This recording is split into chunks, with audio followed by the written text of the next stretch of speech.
Before we dive into the next exciting story, drop a comment below and let me know, what time is it where you're watching from? I'm curious to see where everyone's tuning in from around the world. I always thought the desert would feel empty. Open skies, sun-baked land, nothing but the sound of your own breath and the buzz of far-off insects. But that's not what I felt pulling into the high plains of New Mexico. No, it wasn't empty. It was watching. I swear, even the sand had eyes. I'd been on the road for 3 months, tracing out a crooked loop of forgotten highways and national forest backroads in my '86 Volkswagen Westfalia. It had this stubborn heart of a machine, sputtered in the mornings, squeaked over every speed bump like it was groaning out some ancient warning. But it ran, and it was mine. My name's Tyler, 36, mechanic by trade, nomad by need. After losing both my parents to cancer within 6 months of each other and my marriage collapsing shortly after, the only place I felt like I could breathe was out here, on the margins, where silence doesn't ask questions. That week, I was headed north out of Las Cruces when I saw a crooked little hand-painted sign. Blanco Rim Campground, 8 miles. I'd never heard of it. No online reviews, no map listing. But that's the kind of place I look for. Something forgotten, something quiet. The road turned to gravel by mile 2, then to dirt by mile 5.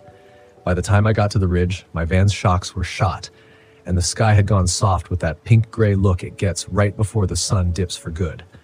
The sign at the entrance had been bleached to bone white by the sun. The gate stood open, not in welcome, but like someone had left in a hurry. There were RV slots, about 12 in a crescent facing a dry arroyo, and all of them were empty. That's what made me pause. Not one single camper, not even in late season. The old concrete picnic tables were cracked, fire rings full of ash. Some of the metal signage was bent like it'd been hit or torn from the ground, but there was no graffiti, no garbage, no beer cans or cigarette butts, just absence, not decay, just silence, like time had skipped this place altogether. Still, I parked in slot number 9 close to a stunted pine tree that offered a little shade, and figured I'd stay the night. I told myself, no one's here because no one knows about it. But I knew, deep down, that wasn't it.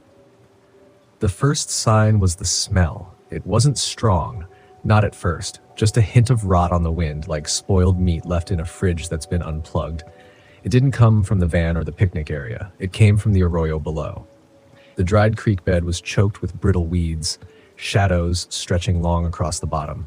I stood at the edge for a while, just watching, listening. Something down there shifted, but it didn't sound like an animal, more like a person trying to walk without being heard. I backed away. That night, I locked up the van and pulled the curtains tight.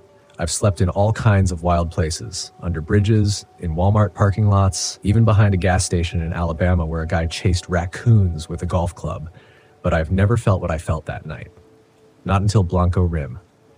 The silence wasn't peaceful. It was strangled, like sound itself was being held hostage. No crickets, no wind, just the hollow thump of my heartbeat and the occasional groan of the van settling on its suspension. At 2:12 a.m., I woke up because someone knocked. Not on the van, on the picnic table. 3 slow, deliberate taps. It was so precise it didn't register as random. I froze. My breath caught like it belonged to someone else. I didn't move for nearly 15 minutes. Just listened. Then, just when I started to believe I'd imagined it, 3 more knocks. Closer this time. Still outside. Still patient. When I finally found the nerve, I peeked through the back curtain. The moon had climbed high enough to paint everything in silver, except for the area near the table. That patch remained unnaturally dark, like something heavy was sitting in it. But I couldn't see anyone. The next morning, I did what most stubborn people do when confronted with something they don't understand. I pretended it didn't happen. Made myself coffee, checked the oil, took a picture of the sunrise like everything was normal. But I didn't leave. Something held me there, half pride, half stupidity. I wanted to prove I wasn't afraid. I spent the day hiking down into the arroyo, trying to find the source of the smell. What I found instead were boot prints. Not hiking boots, work boots. Wide, shallow tread, and recent. But they didn't lead anywhere. Just started at the base of the trail and vanished into a wall of sagebrush. No return prints, no drag marks, just gone. That night, I built a fire, not for warmth, for light. It was a clear evening, the stars sharp enough to hurt your eyes. I kept my camping hatchet within arm's reach. Didn't drink, didn't sleep. Around midnight, I heard it again, this time not knocks, footsteps, crunching, slow, deliberate, circling the van. I killed the lantern, sat in the dark, listening. The steps would stop, then start again on the other side, like someone was testing, looking, waiting for me to open the door. And then a voice, so faint I thought I imagined it. You're in my spot. Male, flat tone, no emotion. Like someone reading the words from a cue card. I didn't answer. Just waited, knife in one hand, hammer in the other. The footsteps faded. The voice didn't return. Morning came slow, dragging itself over the edge of the horizon like it had to fight to get there. I stepped out of the van, body stiff, heart hollowed out. The picnic table had fresh scratches in it. 3 vertical gouges, deep, parallel, too wide for any animal I know, too precise to be weather. That was when I decided to leave. I packed fast. I didn't even make coffee. As I backed out of slot 9, I noticed something I hadn't before. On the edge of the dirt road leading out, just under the pine trees near slot 1, there was another RV. An older Class C, covered in dust and pine needles, tucked so deep into the brush you'd miss it unless the angle of the sun hit just right. The kind of vehicle that looked like it hadn't moved in years. But its windows were clean. The license plate wasn't weathered, and the back door, it was open. Not swinging, not creaking, just open. As if waiting for someone. I left that place and didn't stop driving for 6 hours, didn't eat, didn't speak. Every so often, I'd check my rearview mirror expecting to see someone or something following. But the road stayed empty. I didn't report it. Who would I report it to? And what would I say? That an invisible camper with a voice and perfect timing had claimed a forgotten campsite in the New Mexico hills? That something had etched warnings into picnic tables and wandered around in my blind spots? No one believes that kind of story until it's their own. And the thing is, Blanco Rim isn't the only place like that. Not even close. I made it to a state-run campground near Santa Rosa by nightfall. It was nothing special, just asphalt slots and a concrete bathroom that smelled like bleach and despair. But there were people. RVs humming with generators, kids on scooters, the ordinary noise of living. And yet I didn't sleep. I kept thinking about that voice. You're in my spot. The calmness of it. Like I was the one who'd broken the rules. Like I'd trespassed on something I couldn't understand. I told myself it had to be a drifter, someone messing with me. Or maybe it was a ranger playing a sick joke. But the truth is, I'd felt it in my bones. That wasn't a man. That thing outside, it wasn't asking. It was warning. I stayed in towns for a week after that. No more back road adventures. No more primitive sights. I parked outside truck stops with the big rigs and left the curtains open so I could see the sodium glow of the streetlights. But eventually, the pull came back. That hunger for quiet, for the feeling of being small under a wide sky. It's a strange kind of addiction, this life in a van. You tell yourself you're chasing peace, but what you're really chasing is distance. From grief, from mistakes, from the weight of everything you couldn't fix. So when I crossed into Utah, I convinced myself it was time again. I was careful this time. I stopped at a ranger station, asked about established campgrounds.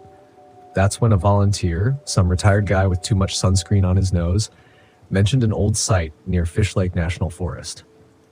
Used to be a KOA or something like that, he said. Private, shut down in the early 2000s. Real pretty back there, though. Trees are tall as cathedrals. I asked why it shut down. He shrugged. People stopped coming. That's all he said. So I went. This one was harder to find. You had to take a barely marked Forest Service road up through a canyon that twisted so tight I had to fold in my side mirrors. Patches of snow still clung to the shadows even in late April. It felt older than the desert, more solemn. I reached the entrance just before dusk. The wooden sign read, Aspen Hollow Camp Resort. The letters were burned into the wood, worn but legible. The resort part had always made me laugh. KOAs weren't resorts. But here, in the hush of the trees, it almost made sense. There were maybe 20 pads for RVs arranged in a loose oval. Moss crept up the edges of the concrete. The check-in shack still stood, though the roof had half collapsed and pine needles carpeted the floor. Old electrical boxes lined the sites, rusted and twisted open like mouths frozen mid-scream. But the weirdest thing? There were chairs. Dozens of them. All plastic or aluminum. Lawn chairs, camping chairs, kids' chairs, folded and unfolded. Some tipped over, some perfectly placed as if someone had just left for a walk. But no RVs, no tents, no people, just chairs. I pulled into the 11th pad, parked under a skeletal aspen tree, and didn't unpack. Just sat in the front seat, engine running, staring out at the scattered chairs like they meant something I couldn't decode. I finally got out when the fuel light came on. This time, I didn't pretend I wasn't afraid. I laid down salt around the van, a habit I picked up after Blanco Rim, even though I didn't believe it would help. I kept the hatchet by the door. I didn't cook, didn't start a fire. The night fell fast. There were no knocks this time. Only laughter. Far off at first, high-pitched like a child. Then lower. Closer. Laughter in layers, overlapping like a broken radio signal trying to find a frequency. It didn't echo like it should have. The trees swallowed the sound, twisted it. Then it stopped. A full hour of silence passed. I'd almost convinced myself I was dreaming until I looked out and saw a single chair in front of the van. It hadn't been there before, and sitting in it was a doll. Just a little thing. Plastic. Arms outstretched, but its head had been twisted backwards. Not broken, just deliberately rotated like someone wanted it to look behind itself. I stepped out with the hatchet in my hand, my breath fogged in the cold air. The doll didn't move. Of course it didn't. It was a doll. But the chair, it rocked. Just once. Forward and back, as if someone had just stood up. That was it. I tossed the doll, threw the chair into the bushes, slammed the van doors and drove through the night. Didn't care about potholes or switchbacks. I'd rather die on the road than spend one more minute in that hollow. When I got to a gas station the next morning, I asked the cashier about Aspen Hollow. She gave me this long, quiet stare, then said, "That place burned down in 2009. I shook my head. No, I was there. The structures are still standing. I stayed the night. She didn't blink. "Sir, I lived up that way when I was a kid. My uncle was a volunteer firefighter. I remember it. That whole camp went up. Gas leak in the bathhouse. It took 6 hours to put it out. The trees didn't even survive." I showed her pictures I took on my phone. They were gone. All of them. Every photo from the last 24 hours.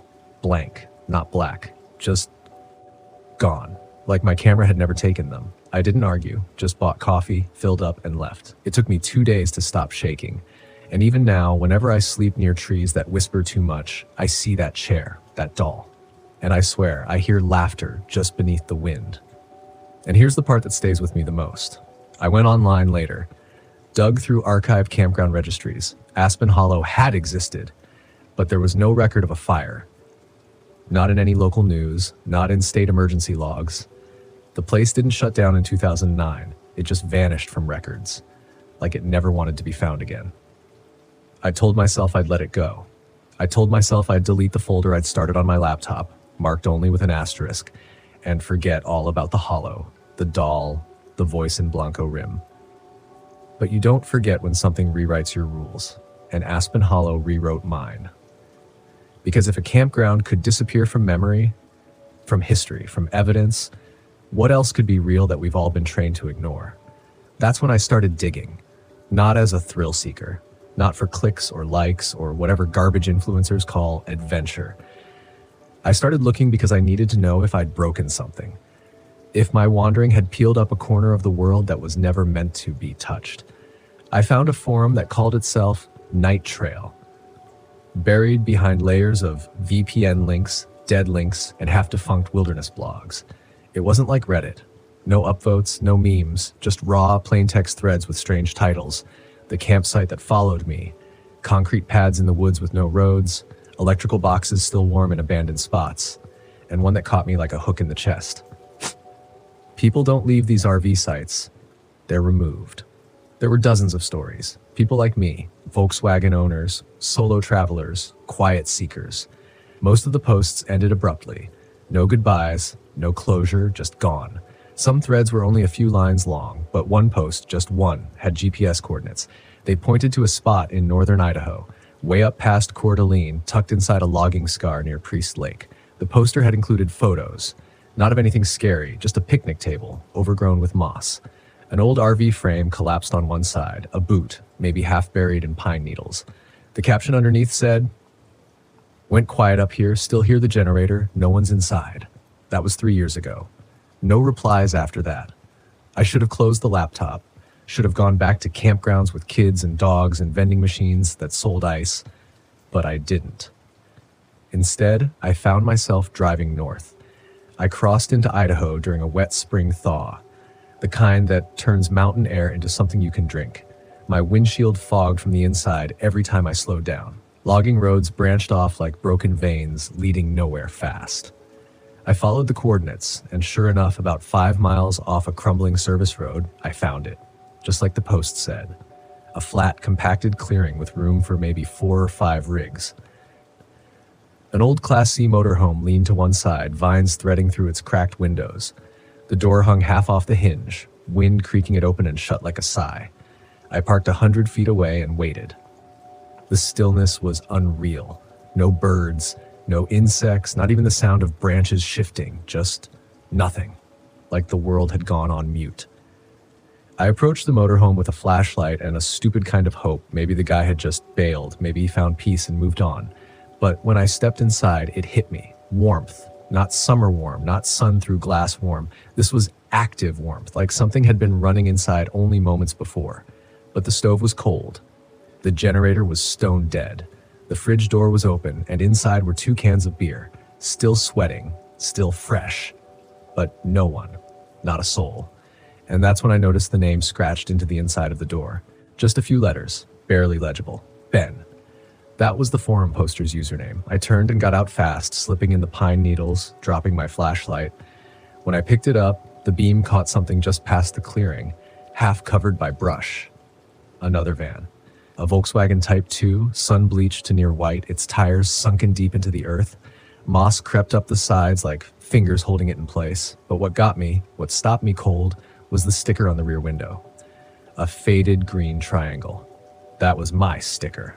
A rare one from a pop-up van life meetup in Moab 4 years ago. Only 12 of us had gotten them. I remembered giving one to a guy named Drew, mid-30s, wore a beanie in the summer. Funny, kind of lonely.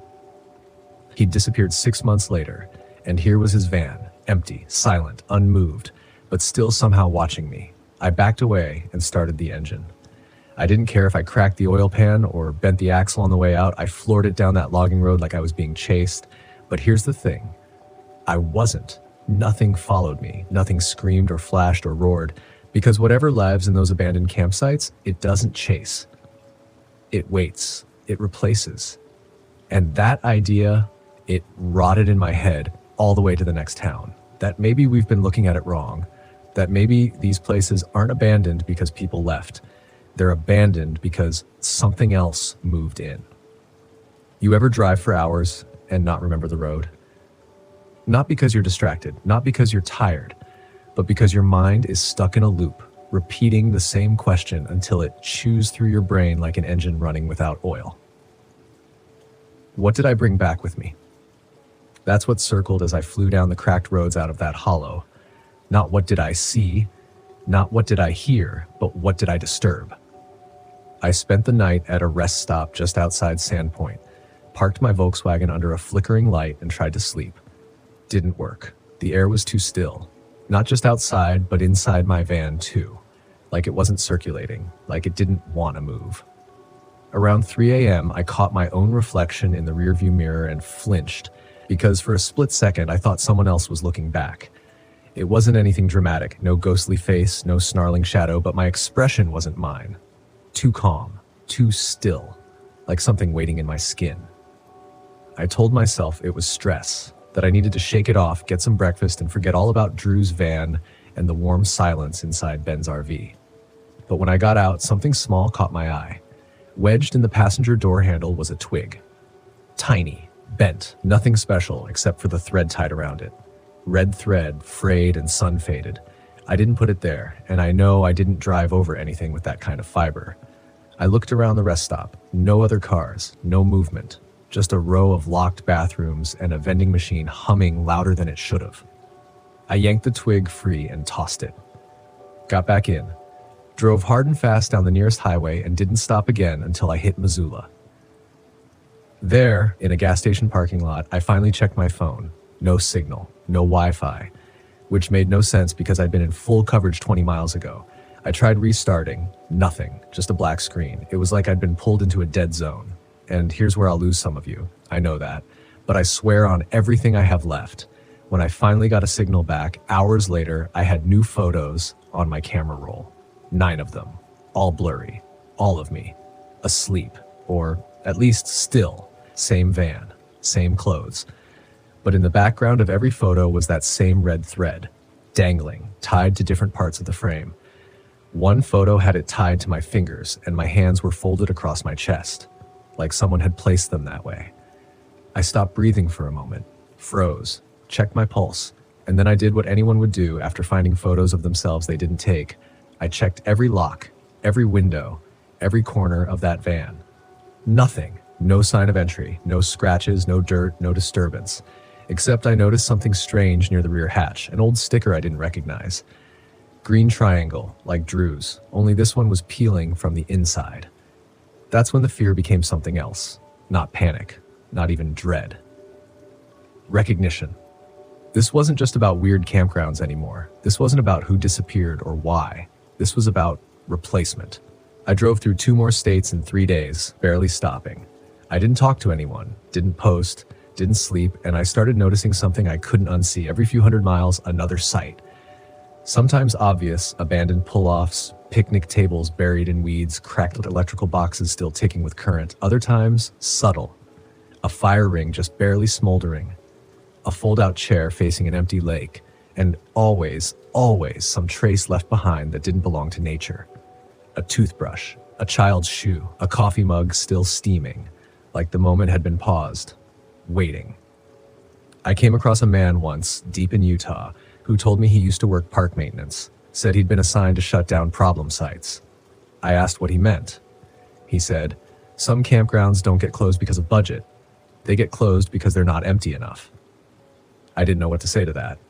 Didn't know how to explain that I was being followed, not by a person or a creature, but by a pattern. That somehow, in crossing that boundary at Aspen Hollow, I'd drawn attention, or maybe become part of it. I didn't want to believe that. Not yet. But then came the final straw. A few days later, I got an email from Ben, the guy from the forum. Except it wasn't just a message. It was a video file. No subject, just the file and a timestamp from 3 years ago. I opened it with shaking hands, parked in the middle of a Walmart lot under full daylight because I couldn't stand another dark corner. The video started with static, then silence. Then it panned to a camera set up on a tripod inside his van. He looked rough, tired, eyes hollow, and he said, if you're seeing this, you found one, maybe more than one. Maybe they've started trailing you too. They don't kill, not right away. They take shape. They match your rhythm. They learn how you breathe. Then one day, they'll show you something that only you remember. That's how they get close enough to finish the process. Don't go back to the site. Don't go forward either, because by the time you realize what they are. He stopped, looked past the camera, then leaned in and whispered, you're already parked. The screen cut to black. I threw up, right there in the lot, because in the reflection of my screen behind my seat, I saw not a person, not even a face, just a thread, hanging, tied to the headrest, red. I didn't turn around, couldn't. Every instinct I had screamed that if I acknowledged it, really looked at it, it would know, it would move closer. I sat there shaking, hand hovering over the ignition, foot ready to slam the pedal through the floor. But somehow, I couldn't move. It felt like the van wasn't mine anymore. Like I had been driving someone else's life, and now they wanted it back. That's the thing about fear. It has a rhythm. And whatever this was, it had learned mine. Every pause, every hesitation, every moment I stared too long at a shadow that shouldn't have shape, it had been studying, not chasing, becoming. And now I was no longer sure who had driven those last few hundred miles. Was it me, or the version of me they were building? I sat frozen until the sun dropped, the Walmart lights flickering on above the empty lot. And then I did the only thing I hadn't tried yet. I got out, left the keys in the ignition, left the lights on, left the door open, walked. Didn't run, didn't look back, just walked into the night with the sick, hollow hope that if I didn't return, it wouldn't follow. But you can't outrun something that knows your name from the inside. I made it 2 blocks before I heard the horn. Just one long, mournful blast from the van. I turned. The headlights were off now, but the interior dome light was still on. And in that pale yellow glow, I saw a silhouette in the driver's seat. It had my shape, my hair, but it wasn't holding the steering wheel. Its hands were folded across its chest, and around each wrist, looped delicately like a child tying shoelaces, was a red thread. That was the last time I saw my van. Not because I couldn't go back, but because I wouldn't. I lived off-grid for a while after that. Couch surfed with friends who didn't ask questions, took odd jobs that paid in cash, traded the open road for crowded rooms and fluorescent lights. The wild didn't feel like freedom anymore. It felt like a door that once opened, never closed again.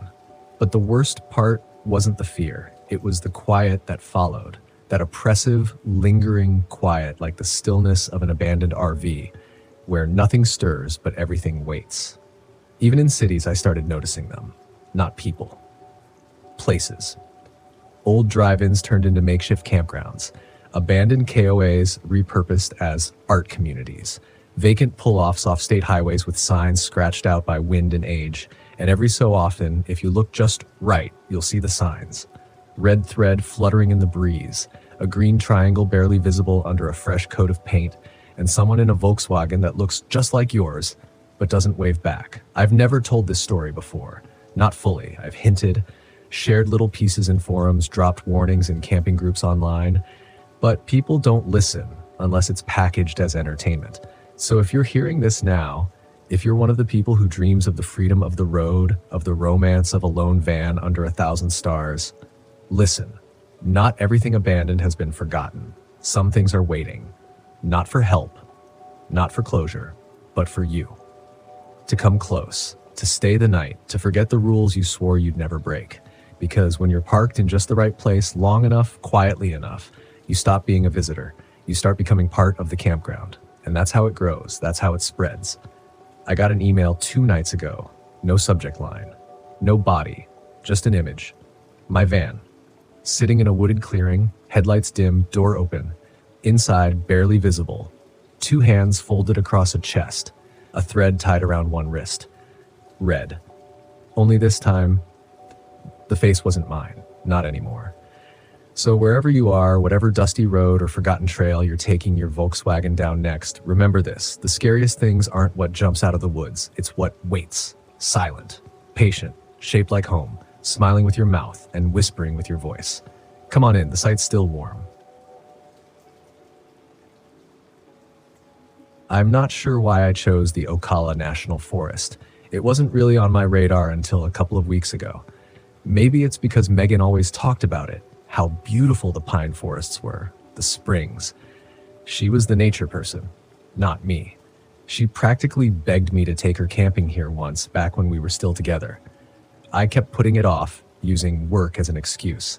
Now here I am in the middle of the forest alone in my RV with nothing but my thoughts for company. I needed a break, that's what my doctor said. Unplug, he told me. You need to find yourself again, as if I ever had a real grasp of who I was to begin with.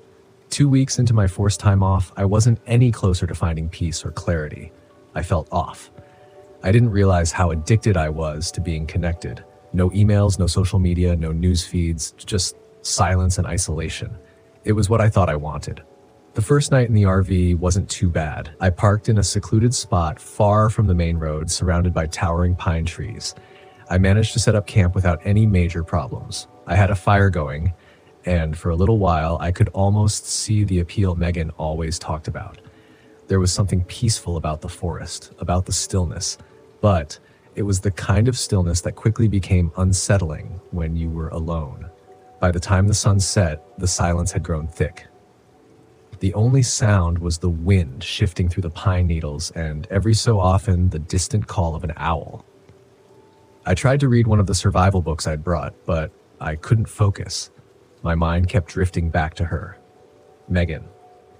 We hadn't spoken since the divorce went through. 3 years of marriage dissolved in less than a month. I couldn't even tell you exactly when things went wrong. I just buried myself in work. She begged me to slow down, to reconnect, but I didn't listen. I told myself I was doing it for us, that the stress was worth it in the end. But by the time I realized how much I'd lost, it was too late. The fire crackled as the temperature dropped. I got up to grab my jacket from inside the RV. That's when I first heard it, a soft tapping sound, like something lightly knocking against the side of the RV. I froze, listening. Tap, tap, tap. I leaned against the door, listening harder. The tapping continued, rhythmic, almost deliberate. I grabbed a flashlight and opened the door, scanning the area around the RV. The light cut through the darkness, but I couldn't see anything. Just trees and shadows. Probably just a branch in the wind, I muttered to myself, though the trees weren't close enough to the RV for that to make sense. I shut the door and locked it. The tapping had stopped, but I didn't sleep well that night. Every time I drifted off, I heard something. Footsteps, rustling things I couldn't explain away as easily as I wanted to. But when I looked outside, the forest was still. The next morning, I found the footprints. They were in the dirt around the RV, large and oddly spaced. Not animal tracks, but not quite human either. They seemed too long, too wide, like someone had been walking on the balls of their feet with unnatural precision. They circled the RV, stopping near the windows before disappearing into the trees. I crouched down to get a better look.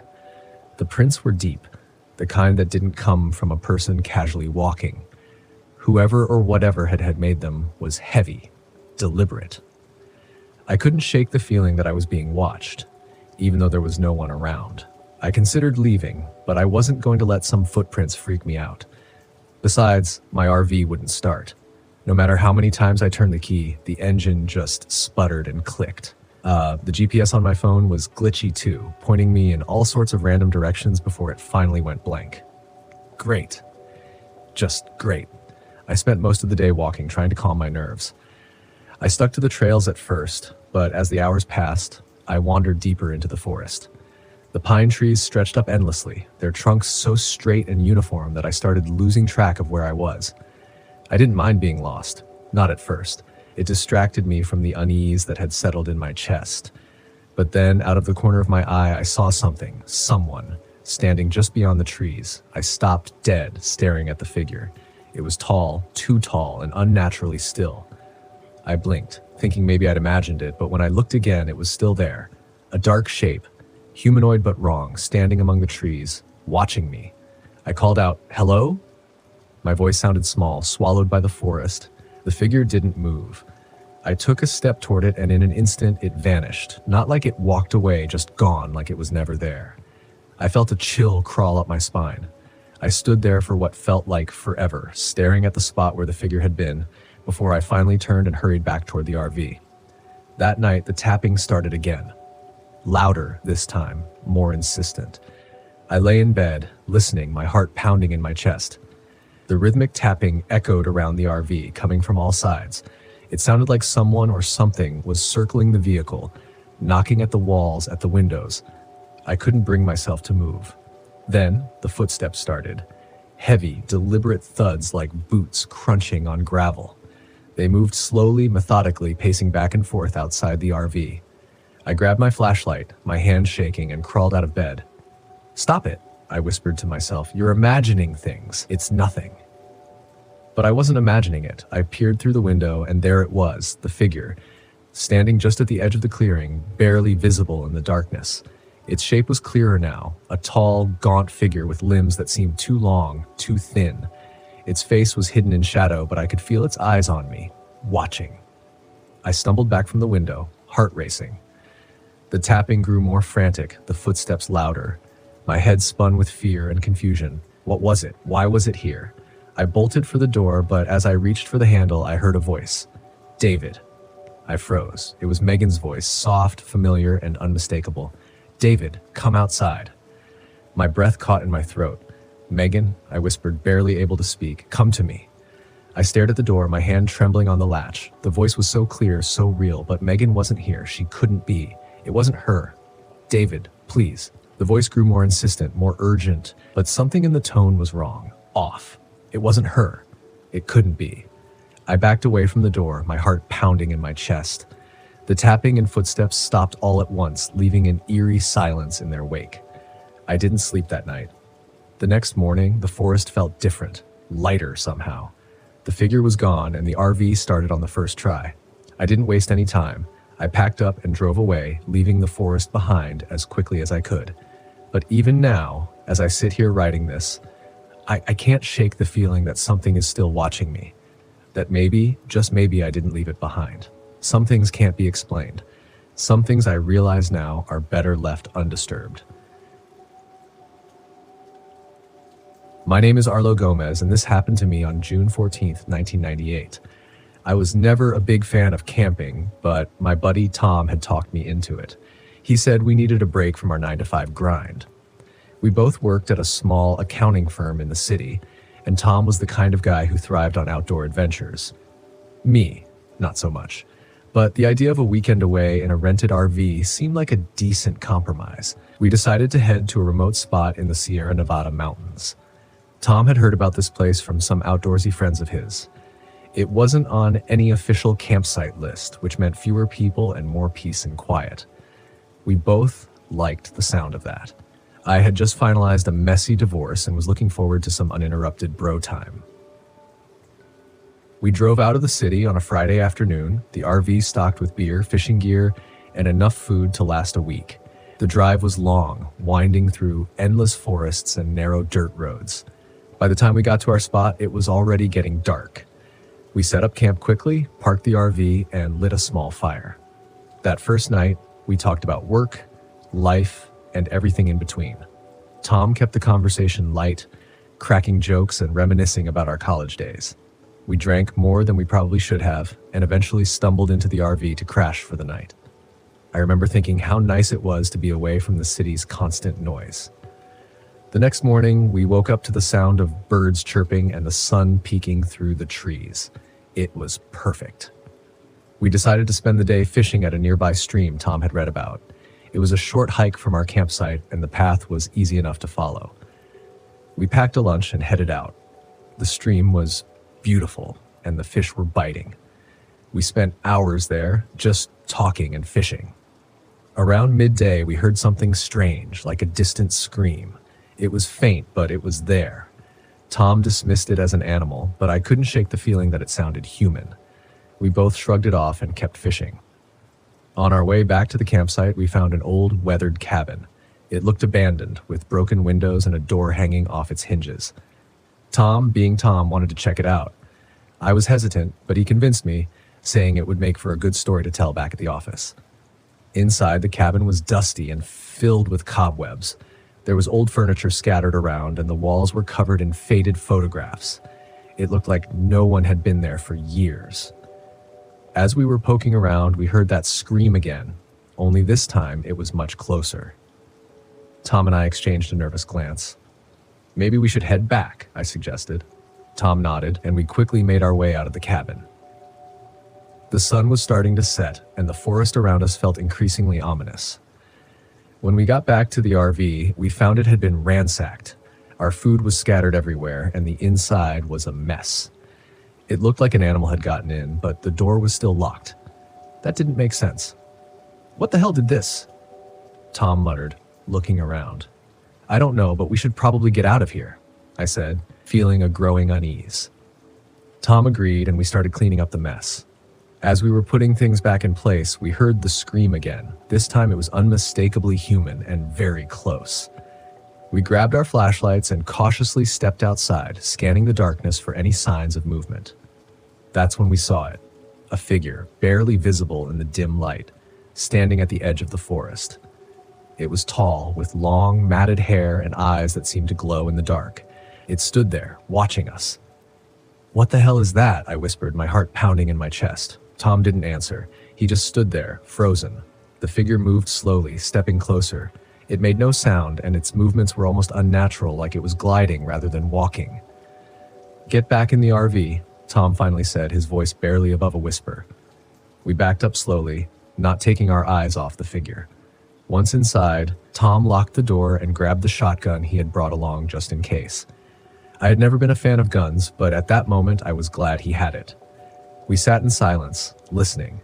The only sound was our own breathing. After what felt like an eternity, we heard footsteps outside. Slow, deliberate footsteps. They circled the RV, then stopped. Suddenly, the RV rocked violently as if something had rammed into it. We both jumped, and Tom pointed the shotgun at the door. There was another loud bang, and then everything went silent again. "What the hell is going on?" I whispered, my voice shaking. "I don't know, but we need to get out of here," Tom replied, his eyes wide with fear. We waited for what felt like hours, but it was probably only a few minutes. Eventually, the footsteps started again, moving away from the RV. When we were sure it was safe, Tom peeked out the window. "There's nothing there," he said, his voice trembling. "Let's just leave," I said, my nerves fried. We packed up quickly, not caring about the mess anymore. We just wanted to get out of there. As we were about to start the RV, we heard the scream again, this time coming from the direction of the cabin. Tom looked at me, his face pale. "We can't just leave. What if someone needs help?"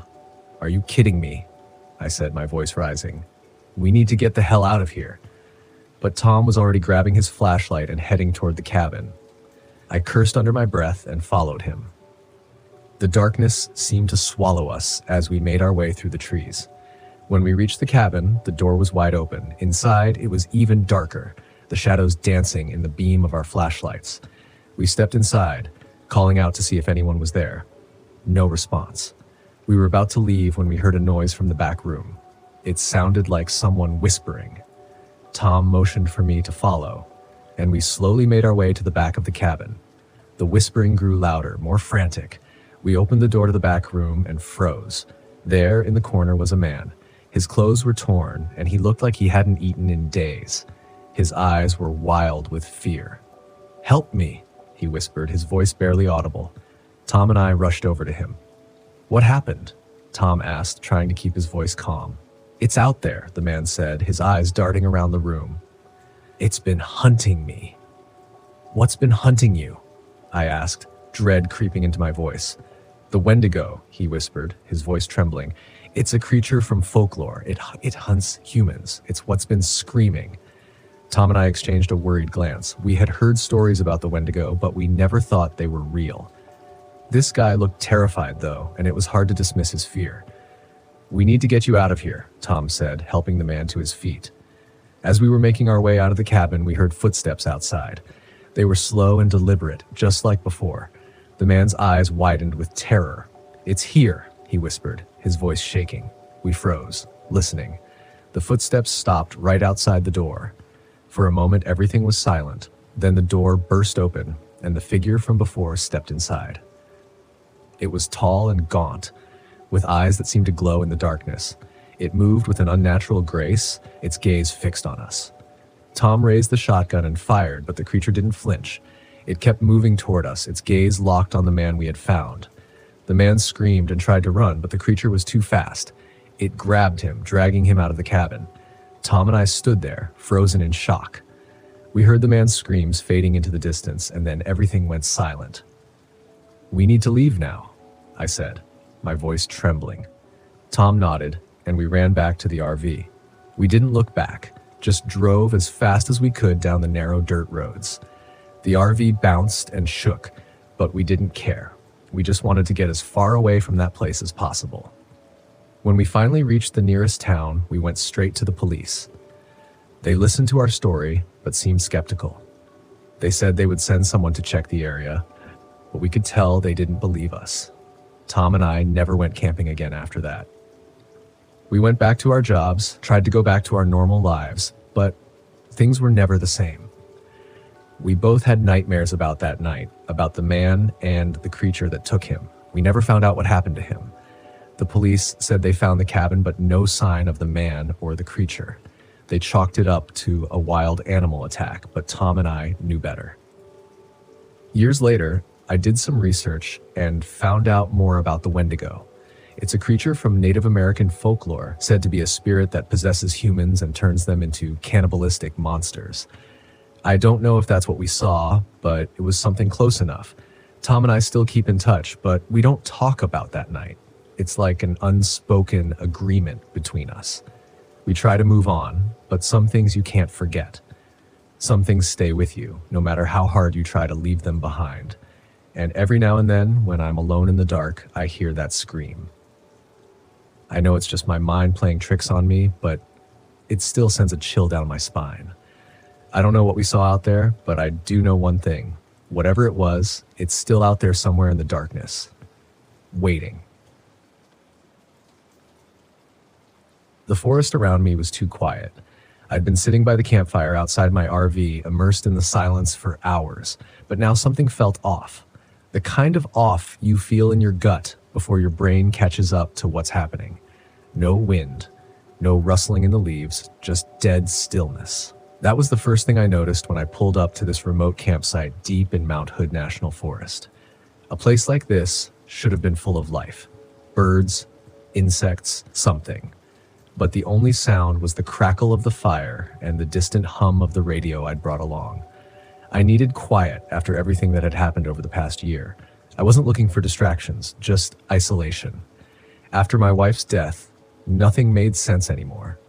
People kept telling me I needed to move on, but the noise of life, the sympathy, the well-meaning advice, the friends who didn't know what to say, became unbearable. So I packed up and hit the road, hoping the wilderness would give me space to think, or maybe stop thinking altogether. I thought the forest would help. It had, until now. The radio's static broke the silence, a sudden burst of garbled noise that made me jump. I turned my head toward the RV where the old ham radio sat inside. I hadn't even touched the thing in hours. It was an antique I'd brought along to mess around with in my downtime, but the signal had been dead all day. No stations, no chatter, nothing. Until now. I stood up from the fire, walked over to the RV, and ducked inside to check the radio.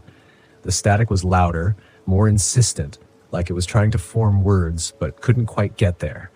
I twisted the dials, searching for a clearer signal, but all I got was more white noise. Then, through the crackling, I heard it. A voice, faint and garbled, speaking numbers 1, 3, 7, 8, 9. The numbers repeated over and over, mechanical and cold, like a voice from an old number station. It didn't make sense. I was miles from anywhere, and this was supposed to be a dead zone. No signal, no interference. The voice paused for a moment, then the numbers started again. 1, 3, 7. It sent a chill through me, but I told myself it was just some rogue signal bouncing off the atmosphere. Maybe a military transmission. There were logical explanations for this kind of thing. I was sure of it. But the way the numbers repeated over and over felt wrong. Like the message wasn't for just anyone. It was for me. I shut the radio off. My fingers were trembling slightly. I wasn't here for this. I needed quiet, not some weird radio signal rattling around in my head. The next day, I tried to forget about the radio. I spent the morning hiking through the woods. The towering pines loomed overhead like silent giants. The air was cool and damp, the sky just a sliver of gray through the dense canopy. But something gnawed at me, a faint buzzing at the back of my mind. No birds, no animals, just silence. When I returned to the campsite, the radio was on again, static blaring from the speakers. I hadn't touched it. I stepped inside the RV, staring at the radio like it might come to life. The static was louder now, more intense. I could feel it in my bones, like the vibration from a low hum in the ground. And beneath the static, the numbers were back. 1, 3, 7, 8. I slammed my hand down on the off switch, killing the sound. My pulse was racing, my mind scrambling for an explanation. It had to be a glitch, something with the wiring, maybe a stray electrical signal. I'd worked with enough technology over the years to know that things sometimes did strange things when you weren't looking. But the numbers, the way they were so clear, so deliberate.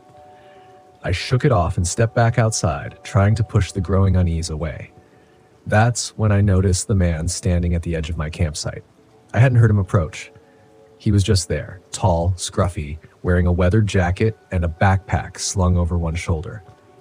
He looked like a camper, but there was something about the way he stood, stiff and tense, like he was waiting for something to happen. "Hey!" I called out, trying to keep my voice steady. "You lost?" The man looked at me, his face tight with anxiety. "I heard it too," he said. I froze, my heart skipping a beat. "Heard what?" "The signal. The numbers," he said, glancing toward the RV. "I've been picking it up on my own radio. It's not normal." My mouth went dry. "You've heard it too?" The man nodded. "I'm Ben," he said, stepping closer, his voice low. "I was camping a few miles down the road. I've been getting static, voices, weird electrical interference. My GPS stopped working as my cell phone drained to zero in minutes. I swallowed hard, my mind racing. What do you think it is? Ben shook his head, his eyes darting toward the trees. I don't know, but it's not natural. The way the signal moves, it's like it's getting closer. I didn't know how to respond to that. I was a man of logic, of science. Signals were signals. Glitches were glitches. But there was something about the way Ben spoke, the fear in his eyes, that made my skin crawl. That night, the radio came to life again. I tried to ignore it, tried to focus on the campfire and the peaceful silence of the woods, but the static was louder than before. The numbers were clearer, more insistent. 1, 3, 7, 8. Ben was sitting across from me, his hands wrapped around a cup of coffee. His eyes constantly scanned the dark forest around us. He hadn't relaxed since he showed up, and I couldn't blame him. There was something wrong here, something I couldn't explain. You think it's some kind of broadcast? I asked, more to fill the silence than anything. Ben shook his head. I don't think it's a broadcast at all. What do you mean? He hesitated, then leaned closer, lowering his voice. I think it's a warning, or a signal from something out there. I stared at him, trying to process what he was saying. A warning from what? Before I could ask, the static on the radio cut out for a moment. There was only silence. The kind of silence that presses down on you, that makes your skin prickle with anticipation. Then a sound, a soft rhythmic clicking, like something metallic tapping against wood. I grabbed my flashlight and pointed it toward the trees, but the beam only revealed darkness. The clicking grew louder, echoing through the forest. And then through the radio, a voice crackled to life. We see you. My blood ran cold. Ben's eyes widened, his face pale. What the hell was that? I whispered, my voice barely audible over the pounding of my heart. The voice repeated, distorted and mechanical. We see you. I stood up, the flashlight shaking in my hand. The clicking sound was closer now, coming from all around us, moving through the trees. The forest seemed to pulse with energy, the air growing thick and heavy, like the atmosphere itself was alive. I think we should leave, Ben said, his voice tight with fear. For once, I agreed. The next morning, I found Ben's tent abandoned. His gear was scattered around the clearing, but there was no sign of him. No footprints, no note. Just the cold, empty forest and the low hum of static that had settled into the air like a living thing. I tried to follow his tracks, but they vanished in the thick underbrush. It was like he'd walked into the trees and disappeared. The GPS on my phone was useless, spinning me in circles. The battery drained faster than I'd ever seen. The static in my ears grew louder the further I went, like the signal was inside my head, vibrating through my skull. The numbers were back too, repeating over and over, etched into my mind. 1, 3, 7. By midday, I stumbled across something I hadn't expected. An old, dilapidated radio tower hidden deep in the woods. The metal was rusted, vines crawling up the sides, but it was still faintly humming with power. I climbed the tower, every step echoing in the stillness. My heart hammered in my chest. At the top, I found the source of the signal, a small glowing device pulsing with an eerie, cold light. It didn't belong here. It wasn't part of the original tower. It was something else, something foreign. I reached out and touched it, and the static in my head exploded. The numbers, the clicking, the voices, it all crashed into me at once, an unbearable cacophony of sound. I stumbled back, nearly falling off the tower as the forest seemed to come alive around me. The lights returned, flickering in the trees, cold and mechanical. The clicking grew louder, more frantic, like something was chasing me. I ran. I don't remember how I made it back to the RV, but the lights followed me. The clicking never far behind, but I managed to get inside and slam the door shut. My hands were shaking as I started the engine. The device still clutched in my hand. As I drove away, the static began to fade, but the numbers never left me. They echoed in my mind, a constant whisper, even as the forest disappeared in the rearview mirror. It's been days now, and I'm still hearing them. 1, 3, 7. I can't get them out of my head, and I can't shake the feeling that whatever was out there, whatever sent that signal, knows where I am, and it's not done with me yet. I was out at my favorite fishing spot at Lake Tuma, a secluded place I discovered back in '85. It was a day off from the usual grind, and I was looking forward to some peace and quiet. My name is Cormac Thorne, by the way. I've seen a lot in my life, but nothing like what went down that day. Born and raised in Elkin, West Virginia, my life's been a series of ups and downs, mostly downs. I lost my brother to a mining accident when I was 12, and my old man wasn't much of a father figure. Still, I managed to make it out relatively sane and found solace in fishing. No wife, no kids, just me and my trusty old Chevy. Fishing's my escape. There's something about the stillness of the water, the silence only broken by the occasional splash of a fish or the rustle of the trees. That day was no different, or so I thought. It was early morning, around 6 a.m., when I reached the lake. The sun was just peeking over the horizon, casting a golden hue across the water. I set up my gear, popped open a cold one, and settled into my favorite spot, a little nook surrounded by tall pines. After about an hour, I'd caught a couple of small bass, nothing to write home about. That's when I heard it, rustling in the bushes behind me. Now, I'm no stranger to the woods. I've had my fair share of run-ins with deer, raccoons, and the occasional bear. But this sounded different, more deliberate. Probably just a raccoon, I muttered to myself, shaking off the unease. Then it came again, closer this time. I put down my rod and turned to get a better look. The rustling stopped, silence. Eerie, unsettling silence. My gut told me something wasn't right. I stood up, scanning the tree line, but saw nothing out of the ordinary. All right, you got me. Come on out, I called, trying to sound more confident than I felt. No response. I chuckled nervously, deciding it was just my mind playing tricks on me. I went back to my fishing, but I couldn't shake the feeling of being watched.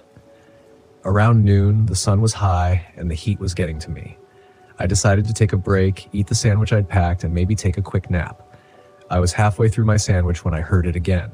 This time, it was a low guttural sound, almost like a growl, but not quite. I froze. Slowly, I reached for the small hunting knife I always carry with me. Okay, this isn't funny anymore, I said, standing up again. As I turned, I saw it, a figure hunched over just beyond the tree line. At first, I thought it was a bear, but then it stood up on two legs, towering over me. It was covered in matted fur with long, gangly limbs and eyes that seemed to pierce right through me. I blinked, hoping I was seeing things, but it was still there. What the hell? I whispered, backing away slowly. The creature took a step forward, and that's when I bolted. I ran as fast as I could, not daring to look back. My truck was parked about a mile away, and I sprinted like my life depended on it, because it probably did. The underbrush tore at my clothes and skin, but I didn't care. All I could think about was getting to the safety of my truck. I could hear it behind me, crashing through the woods, gaining on me. My lungs burned, and my legs felt like they were on fire, but I pushed on. Finally, I broke through the tree line and saw my truck. I fumbled with my keys, my hands shaking, and managed to get the door open. I jumped in, slamming the door shut, just as the creature emerged from the woods. It slammed into the side of the truck, rocking it violently. I started the engine, praying it would turn over quickly. The creature snarled, its face pressed against the window, and for a moment, our eyes locked. There was a strange intelligence in its gaze, something almost human. The engine roared to life, and I floored it, gravel flying as I sped away. I didn't stop until I reached the nearest town, about 15 miles away. I pulled into a gas station and just sat there, trying to catch my breath and process what had just happened. The clerk, a young guy with a name tag that read Jeb, came out to see if I was okay. I must have looked like hell because his eyes went wide when he saw me. "Hey man, you all right?" he asked, concern evident in his voice. Yeah, I'm fine," I lied. "Just had a rough day out in the woods." He looked like he didn't believe me, but didn't push it. I bought a coffee, trying to steady my nerves, and sat down at one of the picnic tables outside the gas station. That's when I noticed the missing person flyer on the bulletin board. "Have you seen this man?" Last seen near Lake Tuma. A chill ran down my spine. The man in the photo was a local named Everett, a guy I'd seen around a few times. Nice enough fellow, always greeted me when our paths crossed. According to the flyer, he'd been missing for about a week. My mind raced. Could the creature have something to do with his disappearance? I had to know. I finished my coffee and decided to head to the sheriff's office. Sheriff Collins was an old friend of mine, someone I trusted. If anyone could make sense of what I'd seen, it was him. The sheriff's office was a small brick building on the edge of town. I walked in, and there he was, sitting at his desk looking over some paperwork. He looked up as I entered, a smile spreading across his face. "Cormac, long time no see. What brings you in?" he said, standing up to shake my hand. I told him everything, from the strange noises to the creature and the chase through the woods. He listened intently, his expression growing more serious by the minute. "Damn, Cormac, that's one hell of a story," he said when I finished. "But you know as well as I do, folks around here are going to think you're crazy." "I know, Colin, but I saw it, and I think it's got something to do with Everett's disappearance," I replied, my voice steady despite the fears still gnawing at me. He sighed, rubbing his temples. "All right, I'll look into it, but you've got to keep this under wraps for now. The last thing we need is a panic." I nodded, knowing he was right. As I left the office, I couldn't shake the feeling that this wasn't over. Whatever that creature was, it was still out there, and I had a sinking feeling it wouldn't be the last we heard of it. The drive home was a blur. I kept glancing in the rearview mirror, half expecting to see the creature chasing after me.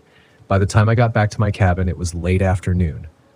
I locked all the doors and windows, something I'd never felt the need to do before. I spent the rest of the day trying to distract myself, but my mind kept drifting back to the creature. I couldn't help but wonder what it was, where it had come from, and more importantly, why it was here. That night, sleep eluded me. Every creak and groan of the cabin made me jump, my heart racing. Eventually, exhaustion took over, and I drifted into a fitful sleep plagued by nightmares of the creature. The next morning, I woke up with a sense of determination. I wasn't going to let this thing terrorize me or anyone else. I decided to go back to the lake, this time armed with my hunting rifle. If that creature showed up again, I'd be ready. I reached the lake just as the sun was rising, casting an eerie glow over the water. The place was eerily quiet, and I couldn't shake the feeling of being watched. I made my way to the spot where I had first seen the creature, my rifle at the ready. Hours passed, but there was no sign of the creature. I was starting to think maybe it had moved on when I heard it again, the rustling in the bushes. My heart pounded in my chest as I raised my rifle, ready to defend myself. The creature emerged from the trees, its eyes locked onto mine. It was even more terrifying in the daylight. Its matted fur and twisted limbs made it look like something out of a nightmare. But this time, I was prepared. I fired a shot, the sound echoing through the forest. The creature let out a guttural scream and charged at me. I fired again and again until my rifle clicked empty. The creature stumbled, blood pouring from its wounds, but it didn't stop. It lunged at me, and I barely managed to dodge its attack. In the chaos, I spotted a large rock nearby. I grabbed it, using all my strength to bash the creature's head. It let out one final scream before collapsing to the ground, dead. I stood there panting, covered in blood and dirt. It was over. I had killed it. But as I looked down at the creature's lifeless body, I couldn't help but feel a pang of guilt. What was it? Where had it come from? And were there more of them out there? The sheriff arrived shortly after, having heard the gunshots. He took one look at the creature and shook his head. "Jesus, Cormac, what the hell is this thing?" "I don't know, Colin, but it's dead now," I replied, my voice shaking.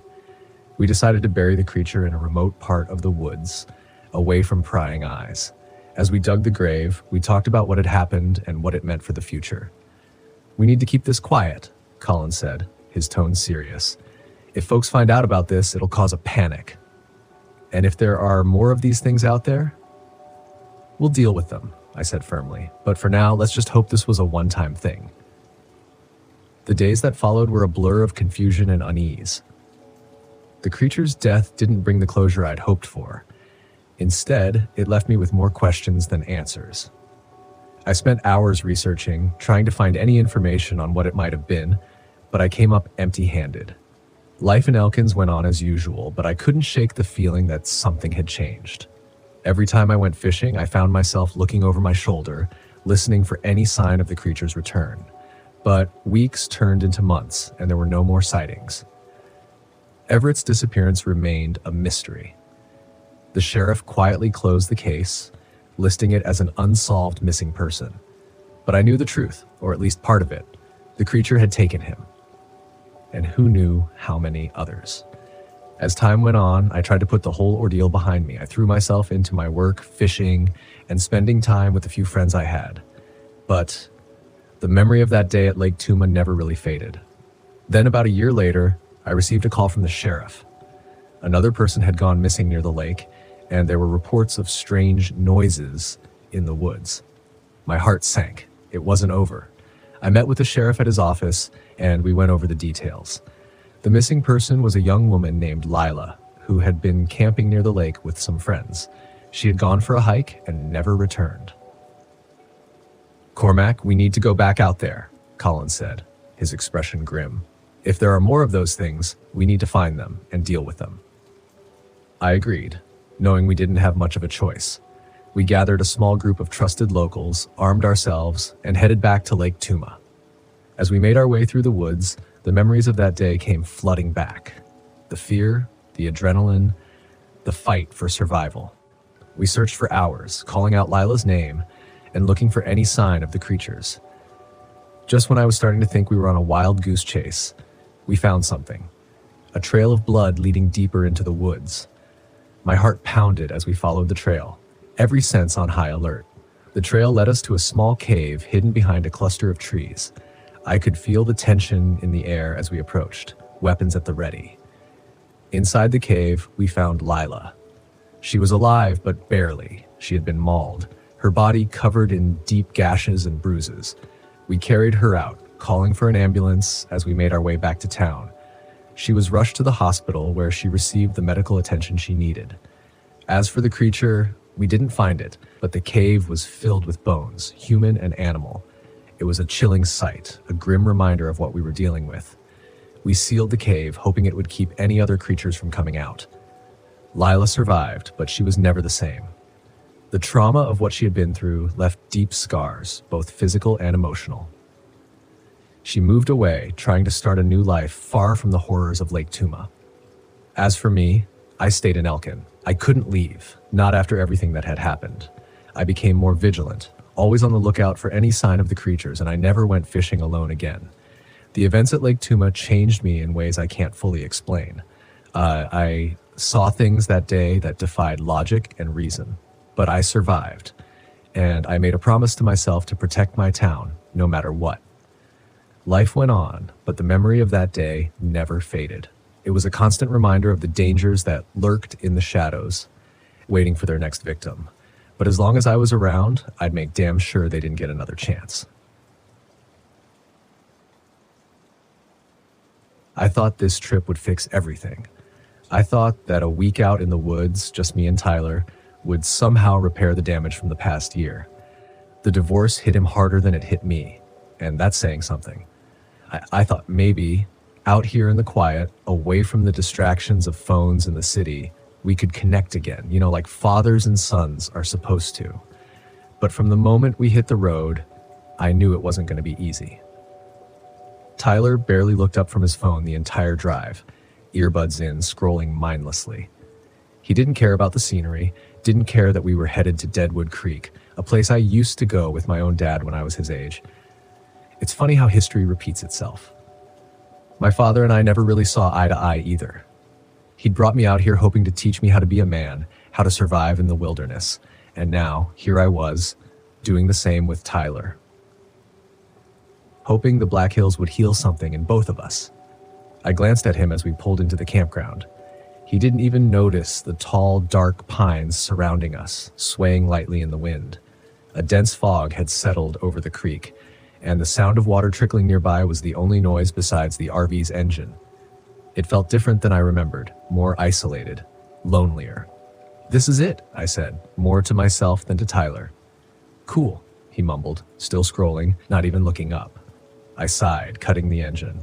After we set up camp, I suggested a short hike to check out the creek. Tyler grumbled but followed me. The trail was just as I remembered, narrow, winding through the trees, with the creek gurgling beside us. There was something peaceful about it, but also something off. The further we went, the heavier the air felt, like the forest was watching us. We reached the creek's edge, where the water ran fast over the rocks. I crouched down, letting the cool water run over my hand. This place used to be full of miners back in the gold rush days, I said, trying to make conversation. A lot of people came out here looking to strike it rich. Some of them didn't make it out. Tyler shrugged. I guess, he said. I stood up and brushed off my hands, frustrated. You know, you could try enjoying this. He looked up from his phone for the first time and scowled. I didn't ask to come here. I bit my tongue, holding back the argument that wanted to burst out. Let's head back to camp. As we turned to leave, something flickered in my peripheral vision. I stopped, squinting through the trees. There, just at the edge of the clearing, a dim light floated in the distance. It flickered like a lantern, swaying in the wind. Did you see that? I asked, pointing toward the trees. Tyler glanced up, following my gaze. What? That light? It was gone. I blinked, rubbing my eyes. Maybe I'd imagined it. The fog had thickened while we were by the creek, and the woods were growing darker. Never mind. Let's go. The first night was when things started getting weird. Tyler and I had retreated to the RV after dinner. He was predictably glued to his phone while I tried to read a book, but the quiet gnawed at me. The stillness outside felt oppressive rather than peaceful. The wind had picked up, and the pines swayed ominously against the backdrop of the night. Then I heard it. At first, I thought it was just the wind, a soft, barely there sound like whispers carried on the breeze. But as I listened, it grew more distinct. Not the wind. Voices. Faint, disembodied voices murmuring just outside the RV. Did you hear that? I asked, sitting up straighter. What? Tyler didn't even look up. The voices outside. Tyler pulled out one of his earbuds, frowning. What are you talking about? I stood up and went to the window, peering out into the darkness, nothing but fog and trees. But I could still hear the whispers just at the edge of hearing, like they were coming from the creek. I shook my head. Probably just the wind.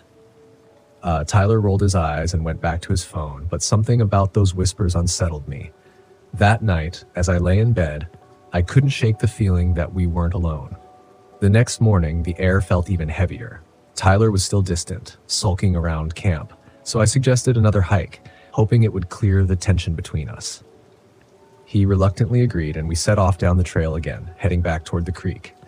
But this time, the unease I'd felt the day before was stronger. Every rustle in the trees, every crack of a branch set me on edge. As we walked, I couldn't help but glance over my shoulder. The feeling of being watched was constant now, like eyes were following us from the shadows. Then I saw it again. The light. This time, it was brighter, flickering between the trees ahead of us, moving slowly like a lantern being carried by an unseen hand. There it is, I whispered, grabbing Tyler's arm. Do you see it? He stopped, frowning. What are you talking about? The light flickered in and out, growing dimmer before vanishing completely. I took a step forward, but Tyler grabbed my arm. Dad, let's just go back. I wanted to argue, but the look on his face, the fear in his eyes, stopped me. Truth be told, I was scared too. Yeah, let's go. That night, the footsteps started. It was late, maybe past midnight, and I'd just managed to drift off when I heard them. Slow, deliberate steps, crunching on the gravel outside the RV. At first, I thought it was just an animal, maybe a deer or something, but the steps were too heavy, too purposeful. I lay there, holding my breath, listening as the footsteps circled the RV. They stopped by the window, then moved to the door. Tyler stirred in his sleep but didn't wake. I slipped out of bed and grabbed the flashlight. My heart pounded in my chest as I crept toward the window, slowly pulling back the curtain. The beam of my flashlight cut through the darkness, and there, just at the edge of the light, stood a figure. It was tall, dressed in ragged, old-fashioned clothes, like something out of the gold rush era. A wide-brimmed hat covered most of its face, but I could see the gleam of a lantern hanging from its hand. The figure stood perfectly still, just watching the RV. I stumbled back, heart racing. I didn't know what to do. My mind raced, searching for a rational explanation, but I couldn't find one. Then, just as suddenly as it had appeared, the figure turned and vanished into the fog, the light of its lantern disappearing with it. The next day, Tyler was pale and jittery, his usual teenage indifference replaced with genuine fear. He hadn't seen the figure, but he'd heard the footsteps, and the look in his eyes told me he knew something was wrong. "We need to leave," he said, his voice trembling. "I know," I replied. I'll start the RV. We'll head out. But when I turned the key in the ignition, nothing happened. The engine sputtered, then went silent. I tried again and again, but the RV wouldn't start. We're stuck here, I muttered, feeling the weight of dread settle over me. That night, the footsteps returned. This time, they were louder, more insistent. The figure was back, pacing around the RV, dragging something behind it. I could hear the heavy scrape of metal on gravel, like chains being dragged along the ground. "Dad, what is that?" Tyler whispered, his face pale with fear. I didn't have an answer. I grabbed the flashlight and stepped toward the door. "Stay inside," I told him. "No, don't go out there," he begged, grabbing my arm. But I couldn't just sit there, listening to the thing outside. I had to confront it. I opened the door and stepped out into the cold night. The figure was there, standing by the creek, its lantern casting an eerie glow over the water. It didn't move as I approached, just watched me with shadowed eyes. "What do you want?" I shouted, though my voice trembled. "What are you?" The figure didn't respond. Instead, it slowly lifted its arm, pointing to the ground near the water's edge. There, half buried in the mud, was an old rusted gold pan. I didn't understand at first, but then it hit me.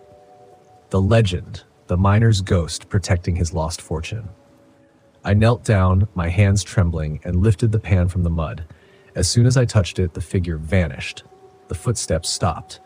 The whispers and the wind fell silent. The air was lighter, the oppressive weight lifted. I stood there for a long time, holding the gold pan, my mind racing. Then, without looking back, I turned and went back to the RV. The next morning, the RV started without a hitch. We left Deadwood Creek behind, and neither of us spoke about what happened, but as we drove away, I couldn't help but glance in the rearview mirror, half expecting to see the figure watching us from the trees. I didn't, but I knew, deep down, that something had happened out there, something I couldn't explain, something I would never forget. And maybe, just maybe, Tyler and I would be okay. My name is Briar Richards, and I'm 25 years old. This happened just last summer in the Hughes Mountain Natural Area at a place called Devil's Honeycomb. I've always been drawn to the quiet beauty of nature. The world out there, untamed and indifferent, felt like the perfect escape from the spreadsheets and fluorescent lights of my corporate job. My boyfriend Matt thought I was crazy for dragging him along on these adventures, but when I proposed a weekend camping trip to a remote spot in Missouri, he reluctantly agreed. We arrived at Devil's Honeycomb just as the sun began its lazy descent behind the hills. The basalt columns stretched across the landscape like honeycomb shapes carved by some ancient god. It was eerie, beautiful, and isolated, exactly what I'd been looking for. But from the moment we parked the RV, something felt off. Matt, 29 and always skeptical, made his discomfort known immediately. "Why couldn't we just stay at one of those normal campgrounds?" he grumbled, tossing our gear onto the ground. "This place feels like the set of a horror movie." "Exactly," I teased, trying to lighten the mood. "Look around, Matt. It's gorgeous. No screaming kids, no noisy neighbors, just us and nature." "Us and something else," he muttered under his breath. The first sign that things weren't quite right came when we unpacked. Our tent was missing one of its poles. I could have sworn I'd packed it, but after tearing through the RV for 10 minutes, I gave up. "Guess we're sleeping in here," Matt said, pointing to the RV with a wry smile. Real authentic camping experience. After a quick dinner of trail mix and sandwiches, I convinced Matt to take a short hike before dark. The trails near the honeycomb were supposed to be incredible, and I didn't want to miss the chance to explore. As we made our way along the rocky paths, the woods seemed unnaturally quiet. I've spent enough time in the wilderness to know what it's supposed to sound like. The hum of insects, the occasional rustle of leaves, maybe a bird calling out. But here, there was nothing. "Do you hear that?" I asked. "Hear what exactly?" Matt said, stopping to scan the trees. I stopped too, unease prickling my skin. Matt rolled his eyes. "Probably just the quiet before the storm." But there was no storm. Only that oppressive silence, broken occasionally by a sound that made my stomach twist. A distant cry, like an animal but wrong. Too high-pitched, too mournful. "Coyote," Matt said dismissively. I didn't argue, but deep down, I knew better. We turned back toward the RV as the sun dipped below the horizon, painting the sky in hues of orange and purple. On the way, I noticed something in the dirt. a set of tracks leading off the trail. They were large, resembling an animal's paw, but with 5 elongated toes. "Look at these," I said, crouching down to examine them. "Probably a bear," Matt said, though even he didn't sound convinced. "Bears don't have feet like this." "Okay then, Bigfoot. Can we go now?" I stood, brushing the dirt from my hands. The tracks disappeared into the underbrush, and for a brief, irrational moment, I considered following them. But the chill creeping down my spine told me to keep moving. By the time we returned to the RV, the woods had grown darker than I expected. The moonlight barely penetrated the thick canopy, and every shadow seemed alive. Matt started a small fire in the portable pit we'd brought, while I settled into a camping chair with a mug of instant coffee. "I told you, this place is creepy," Matt said, staring into the flames. "You're just jumpy because we're alone," I teased. He shot me a look. "Alone? Are you sure about that?" I was about to argue when we heard it, a voice, faint and distant, calling my name. Briar. It was barely louder than a whisper, but it was unmistakable. "Did you hear that?" I asked, my heart racing. Matt nodded, his face pale. "Yeah. Who the hell is out here?" We grabbed our flashlights and scanned the woods. The beam of my light wavered as I tried to steady my shaking hands. "Probably some idiot messing with us," Matt said, though his voice betrayed his fear. Then we heard it again, closer this time. Briar. I spotted it first, a figure, tall and gaunt, standing just beyond the tree line. Its limbs were impossibly long, its face hidden in shadow. "Hello?" I called out, though every instinct screamed at me to stay silent. The figure didn't move, didn't speak. It just stood there, watching. Matt grabbed my arm. "We're leaving. Now." We retreated to the RV, locking the door behind us. My heart was pounding so hard it felt like it might burst. Matt started the engine, and we began to pull away. But a few yards down the dirt path, the headlights illuminated something lying in the road. It was a deer, or at least it looked like one. Its body was mangled, its limbs bent at unnatural angles. "Drive around it," I urged, but Matt just stared. The deer's head twitched, then slowly, it stood on its hind legs, its body contorting in ways no animal should. "Move."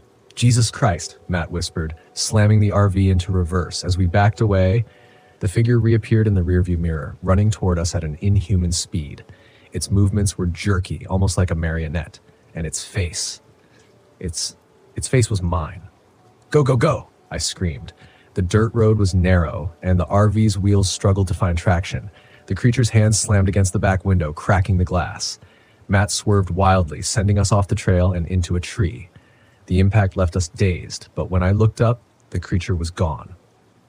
I could hear it, though, its voice calling out from all directions, mimicking mine and Matt's. "It's playing with us?" I whispered, gripping Matt's arm. "What the hell is it?" he asked, his voice trembling. "I don't know, but we need to move." We grabbed the flare gun from the emergency kit and stepped out into the night. The air was thick with tension, every rustle of leaves sending my heart into overdrive. Then it appeared again, stepping into the firelight. Its face shifted and twisted, first mine, then Matt's, then something unrecognizable. Matt fired the flare gun, and the creature recoiled, letting out an unearthly scream. Its body contorted wildly before retreating into the shadows. We didn't wait to see if it would return. We limped back to the RV, started the engine, and drove until the sun rose, leaving Devil's Honeycomb far behind. We never spoke of what happened that night, but the scars, both physical and emotional, remained. I've since delved into local lore, learning about the legends of skinwalkers and the warnings that surround them. And sometimes when I'm alone, I swear I can still hear my name being called in the dark. I've always found comfort in the silence of the woods, out here away from people, away from the world. You can think straight. George Washington and Jefferson National Forest had been my sanctuary for years, my escape from the clutter of civilization, but this time something felt different. It was as if the land itself was holding a secret it didn't want to share. It had been a rough few months. Lisa left me, and I couldn't say I didn't see it coming. I'd been distant, losing myself in work, then losing the work altogether. I thought a few days alone, hunting and camping, would clear my head. I needed space, and the mountains were the only place I knew where I could truly breathe. The plan was simple: 3 days, 4 tops. Head out to the edge of Silent Pines, an area where the deer roam freely, and the mountains are still untouched by the tourist crowd. I'd bag a buck, maybe two, and return with meat for the freezer. Just me, my gear, and the quiet hum of nature. But it didn't take long for that comfort and hum to go disturbingly quiet. The first day was uneventful, at least at first. I parked my truck at the trailhead, loaded up my pack, slung my rifle over my shoulder, and began the familiar hike into the heart of the forest. My boots crunched over the leaf-covered trail as I climbed higher, the dense trees closing in around me. The fresh mountain air was cool, the perfect kind of crisp that made you feel alive, but something was off. I noticed it halfway through the hike. The usual sounds of the forest, the birds, the rustle of small animals in the underbrush were missing. There was only the sound of my own footsteps and the occasional creak of the trees swaying gently in the wind. I shook it off as nerves. It was always a little eerie out here in the deep woods, especially when you were alone. That was part of the appeal. I told myself it was just the tension I'd been feeling lately, everything weighing on my chest, turning normal things into problems. I set up camp in the clearing near the stream I remembered from previous trips. The sun was starting to dip behind the mountain ridge, casting long shadows over the landscape. The fire crackled warmly as I cooked up some canned stew, sipping from a tin cup of lukewarm coffee, trying to push away the gnawing feeling that something wasn't quite right. It wasn't until later that night, after the fire had burned low and I was stretched out in my sleeping bag, that I noticed the first real sign: footsteps. At first, I thought it was just an animal. I mean, what else could it be? Deer? Maybe a raccoon? But it didn't sound like that. It sounded like someone walking, a soft, deliberate crunch in the leaves, moving slowly as if it was circling the camp. I lay still, holding my breath, listening intently. The steps grew closer, then stopped. I sat up slowly, reaching for the flashlight and rifle by my side. The firelight flickered dimly, casting long, jittery shadows around the clearing, but there was nothing there.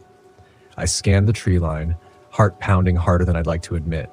Nothing moved, just trees standing tall and silent, watching. Must have been the wind, I muttered, my voice shaky. I lay back down, my grip tight on the rifle. I'd always prided myself on being a tough, no-nonsense kind of guy, but something about those footsteps didn't sit right with me. It wasn't the sound itself, it was the feeling that came with it, like I was being watched.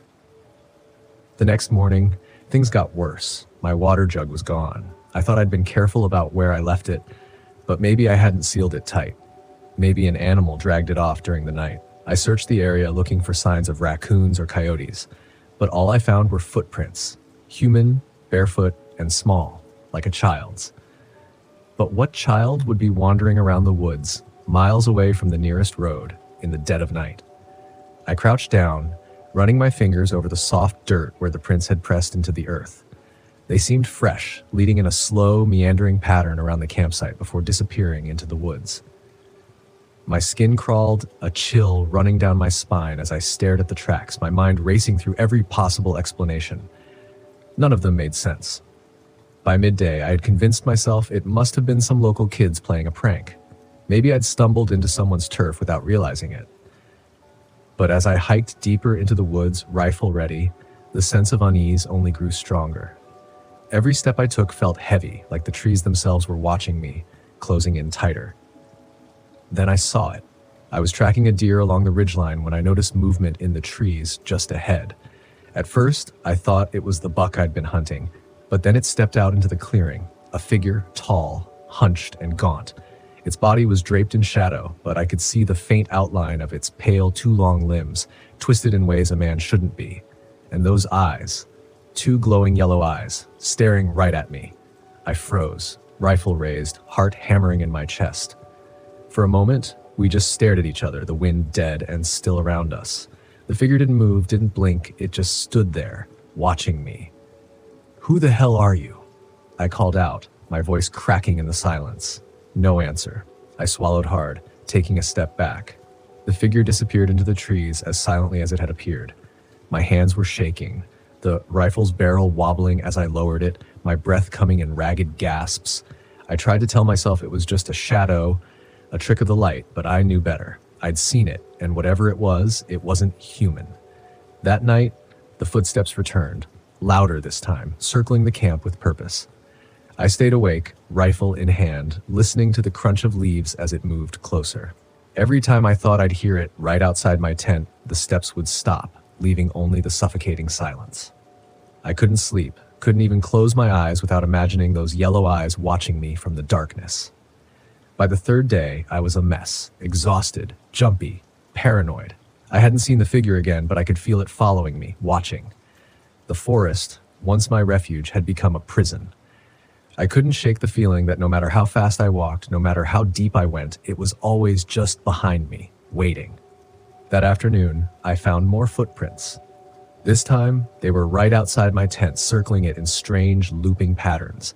There were dozens of them, overlapping, almost chaotic, as if someone or something had danced around the camp all night. My heart raced as I traced the tracks, panic creeping into my bones. The final straw came that evening.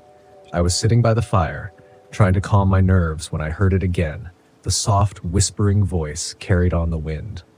It was faint, almost indistinguishable from the rustle of the trees, but I could make out one thing clearly. It was my name. Nate. I shot to my feet, spinning around, scanning the darkened woods for any sign of movement. The voice called again, softer this time, but closer. I couldn't take it anymore. I grabbed my gear, stuffed it into my pack as fast as I could, heart pounding in my ears. I needed to leave now. Whatever was out there, whatever had been stalking me for days, wasn't just a trick of the mind. It was real, and it wasn't going to let me go easily. As I slung my pack over my shoulder and reached for my rifle, I felt it, a presence behind me. I turned slowly, my breath catching in my throat. There, standing at the edge of the firelight, was the figure, tall, twisted, with limbs too long and eyes glowing a sickly yellow. Its face was pale and gaunt, hollow eyes staring into me as if it could see straight through my skin and into my soul. I raised the rifle, but before I could pull the trigger, it vanished. Just gone, like smoke dissolving into the night air. I ran. I didn't care about the trail, didn't care about my gear. I ran as fast as I could through the forest, branches slapping at my face, rocks and roots tripping me up as I sprinted blindly through the trees. I could hear it behind me, the soft crunch of footsteps following, never far behind.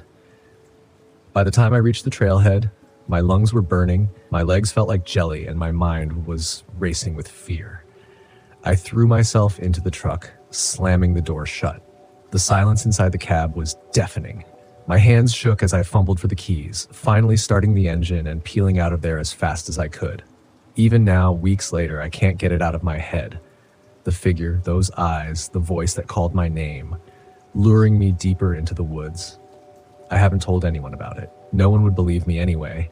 Just another man who got lost in the forest, right? But I know what I saw. I know what was out there.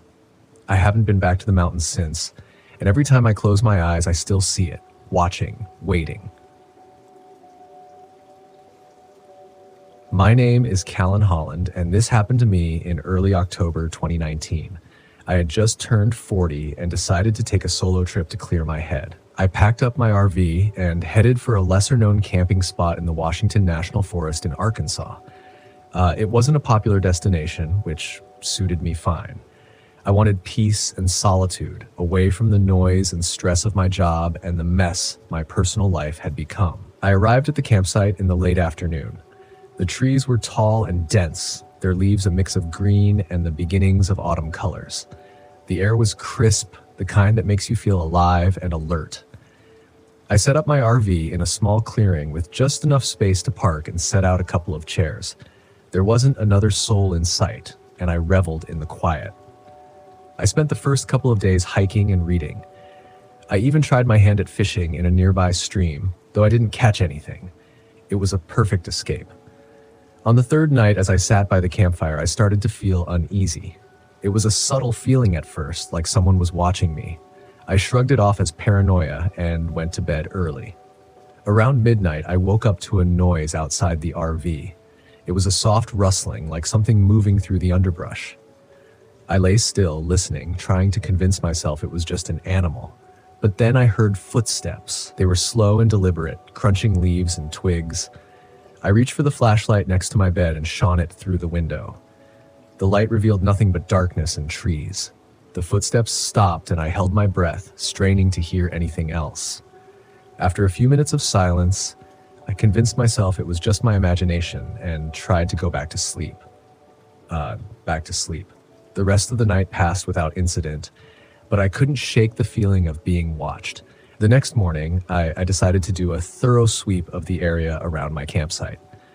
I found nothing unusual, no tracks or signs of anyone else. Still, the feeling of unease lingered. I spent the day hiking further away from the camp, hoping to clear my mind. When I returned in the late afternoon, I found my campsite in disarray. The chairs were knocked over and my firewood was scattered. It looked like an animal had rummaged through my things, but something about it felt off. That night, I couldn't relax. I kept the fire burning bright and stayed outside until I couldn't keep my eyes open. When I finally went to bed, I locked the RV door and kept the flashlight close. Sometime in the early hours, I woke up again. This time, the noise was louder, closer. It was as if something was right outside the door, breathing heavily. My heart pounded in my chest as I reached for the flashlight. I turned it on and pointed it at the door. The breathing stopped. I waited, barely daring to breathe myself. Minutes passed, then an hour. Nothing. I finally fell asleep with the light on. In the morning, I found deep scratches on the door of the RV. They were long and jagged, not the kind an animal would make. I decided it was time to leave. I packed up my things quickly, keeping an eye on the woods around me. As I drove away, I couldn't shake the feeling that something was watching me, following me. I got back to civilization without incident, but the experience haunted me. I told a few friends about it, but they laughed it off, saying it was probably just a bear or some other animal. I knew it was something else, something I couldn't explain. A few months later, I heard about a couple of hikers who went missing in the same area. Their bodies were never found, but their campsite was discovered, torn apart like mine. The news brought back all the fear and confusion I felt during those nights in the forest. I couldn't stop thinking about what might have happened to them and what might have happened to me if I hadn't left when I did. I did some research and found stories about similar incidents in the area dating back decades. People disappearing, campsites destroyed, strange noises in the night. The locals had a name for it, the Watcher. It was some kind of folklore creature, a guardian of the forest, or a spirit that didn't like intruders. The stories varied, but they all shared the same sense of unease and fear that I had experienced. I don't know what it was that terrorized me those nights, but I do know it wasn't just an animal. It was something else. Something that wanted me gone. I haven't been camping since, and I don't think I ever will again. The forest, once a place of peace and solitude, now feels like a place of danger and mystery. And whenever I hear about another missing hiker or a strange incident in the woods, I can't help but wonder if the Watcher is still out there, waiting. Life went on, but the experience changed me. I became more cautious, more aware of my surroundings. I started carrying a gun, something I never thought I'd do. I even moved to the city thinking it would be safer. But sometimes late at night, I still hear those footsteps, slow and deliberate, coming closer and closer. And I wonder if the Watcher will ever let me go. Months turned into years, but the memory of those nights never faded. I kept in touch with a few people I met through online forums dedicated to strange encounters. We shared our stories, trying to make sense of what we'd experienced. Some believed it was a cryptid, a creature unknown to science. Others thought it was a spirit or a ghost. I didn't know what to believe, but I knew it was real. One day, I received an email from a man named Jake. He had been hiking in the Washington National Forest when he saw something that matched my description of the Watcher. He wanted to meet and compare notes. We agreed to meet at a diner in Little Rock. Jake was younger than me, in his late 20s, with a haunted look in his eyes. We talked for hours, sharing details of our encounters. His story was eerily similar to mine, the feeling of being watched, the footsteps, the scratches on his tent. But he had seen something I hadn't, a tall, shadowy figure with glowing eyes. I asked him if he had any theories. He shook his head. I don't know, man, but it's not human, and it's not friendly. As we parted ways, he handed me a piece of paper with his contact information. Stay in touch, he said, and be careful. I nodded, feeling a sense of camaraderie. We were both survivors of something inexplicable, something that defied logic and reason. The years went by, and life continued. I got a new job, made new friends, even started dating again. But I never forgot the Watcher. Every so often, I'd hear about another disappearance in the forest, and my blood would run cold. I kept in touch with Jake and the others, sharing updates and theories, but the mystery remained unsolved. One night, I received a frantic call from Jake. He was back in the forest, trying to find answers. "It's here," he whispered, his voice shaking. "The Watcher. It's real." The line went dead, and I never heard from him again. His body was never found, just like the others. I felt a deep sense of loss and guilt. Maybe if I had done something, said something, I could have saved him. In the years that followed, I became obsessed with finding out the truth. I spent countless hours researching, talking to locals, and even returning to the forest. But the Watcher remained elusive, a shadow in the darkness. Now, as I sit here writing this, I wonder if I'll ever find closure. The forest still calls to me, a place of beauty and terror, and I know that somewhere out there, the Watcher is waiting. They say that time heals all wounds, but some wounds never fully heal. They become a part of you, shaping who you are and how you see the world. The Watcher changed me in ways I can't fully explain. It made me more cautious, more aware of the unknown. It made me question everything I thought I knew about the world. I still go camping, but I stick to well-populated areas, places where I know there will be other people around. The solitude that I once craved now fills me with a sense of dread. I can't help but look over my shoulder, expecting to see those glowing eyes watching me from the shadows. I've tried to move on, to live a normal life, but the Watcher is always there, lurking in the back of my mind. I've learned to live with it, to accept that some mysteries will never be solved. But I'll never forget those nights in the forest, the terror I felt and the lives that were lost. If there's one thing I've learned, it's that the world is full of unexplained phenomena, things that defy logic and reason. We like to think that we understand everything, that science can explain away all the mysteries of the universe. But there are still places, deep in the wilderness, where the rules don't apply. Places where ancient legends come to life and where the Watcher awaits. So if you ever find yourself in the Washington National Forest or any other remote, forgotten place, remember this: you're not alone. There are things out there, things we can't explain, things that watch and wait. And sometimes, just sometimes, they let themselves be seen. As for me, I'll keep searching for answers, even if I never find them. Because some mysteries are worth pursuing, no matter the cost. And maybe one day I'll come face to face with the Watcher and finally understand what it is and why it chose me. But until then, I'll keep my eyes open, my senses sharp, and my gun close, because you never know when the Watcher might decide to pay you a visit. And when it does, you better be ready. The road wound through the dense trees, snaking deeper into the heart of the low national forest. The thick canopy above allowed only sparse sunlight to filter through, casting shadows across the narrow dirt road. I gripped the steering wheel of my RV, trying to shake off the gnawing sense of unease creeping up my spine. It had been 3 hours since I'd passed another vehicle. Solitude was the whole point, wasn't it? This trip was supposed to help me clear my head, to reconnect with myself after the divorce. I had spent the last few months in a fog, and this trip to Deadwood Creek was meant to be my escape, a test of independence. No ex-husband, no stress, just me in the wilderness. I needed this. At least that's what I'd been telling myself for the past 2 weeks. Deadwood Creek Campground wasn't listed on any mainstream maps, just a blip on an obscure site for hardcore campers who sought isolation. The campground had a reputation, but that was part of the appeal. I needed remote quiet, far away from anything that reminded me of what I'd left behind. But as I pulled into the clearing, past the sign half buried in moss that read Deadwood Creek, a shiver ran through me. The place was eerily quiet, the kind of silence that makes you second-guess your decision to be alone. I parked the RV near a small trickling creek. The only other vehicle was an old beat-up camper a short distance away, nestled under the towering pines. It was empty. No sign of movement. No campfire. Good. I wasn't in the mood for socializing.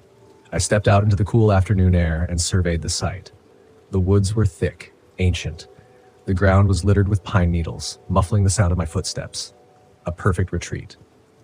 I set up camp, unfolding my chair and setting my mug of tea beside me as I sat by the creek, listening to the soft gurgle of the water. It was peaceful, just as I'd hoped. But after a while, the peace felt off. Too still. The air grew heavy, pressing down on me, and the silence wasn't comforting anymore. It was oppressive. My mind wandered back to the stories I'd read online, the rumors about Deadwood Creek's dark history. This used to be a mining settlement during the gold rush, or so the tale went.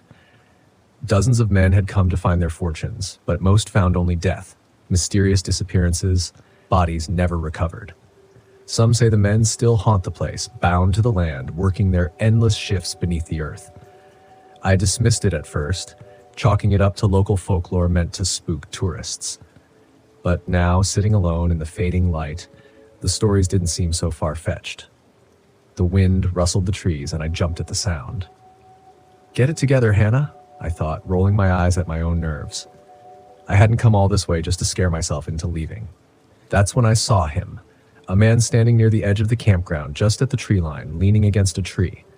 He was tall, with broad shoulders and a scruffy beard, his clothes worn and dirty as if he'd been out here for weeks. His gaze was fixed on me. I waved awkwardly, and he lifted a hand in response before slowly walking over. "Didn't mean to spook you," he said, his voice easy, almost too casual. "Didn't expect anyone else out here this late in the season." "I wasn't expecting anyone either," I replied, forcing a smile. "Just needed some time alone, you know?" "Yeah, I get that," he chuckled, though the sound didn't quite reach his eyes. "I'm Rick, by the way. Been coming here for years." I nodded, unsure what to say. Rick had the look of someone who belonged out here, who knew the woods like the back of his hand. I didn't. "Be careful out here," Rick said after a pause, his gaze drifting toward the woods. "Deadwood Creek's got a history. Strange things happen when the sun goes down." My skin prickled at his words, but I forced myself to laugh. "Let me guess? Ghost stories? Miners and all that?" Rick's expression didn't change. "Something like that. Just don't stray too far from your camp." He turned and walked back to his camper without another word, leaving me with a knot of unease in my stomach. That night, I couldn't sleep. The RV was quiet, the temperature inside dropping faster than I expected. I wrapped myself in blankets and tried to ignore the feeling that something was wrong. Then the sound started. At first I thought it was the wind, but soon I realized it was more than that.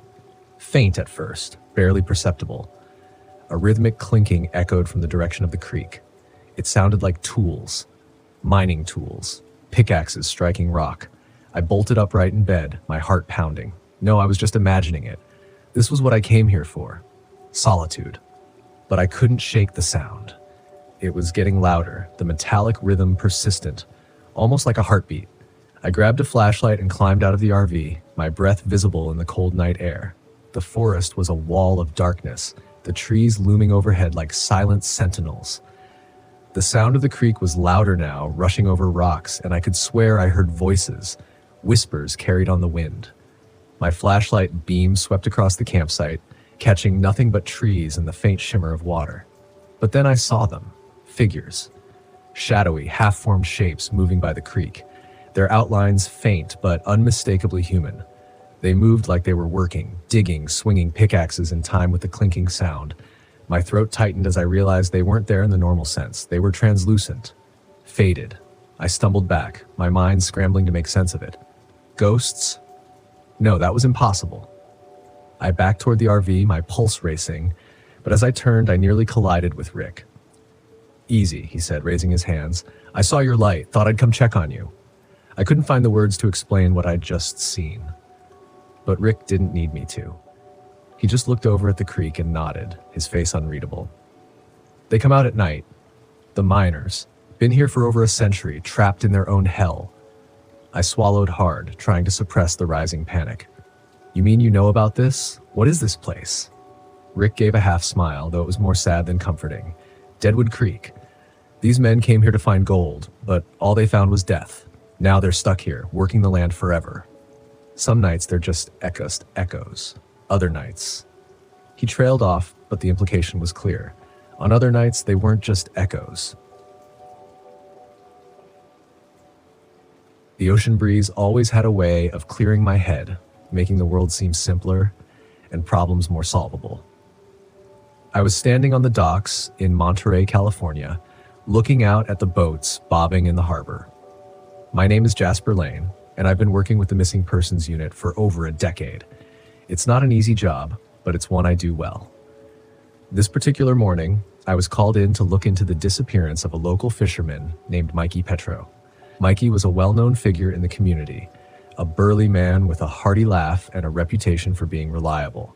He hadn't come home the previous night, and his boat, the Sea Eagle, was still missing. As I made my way to the marina office, I was greeted by the harbor master, a wiry man named Salvatore Romano.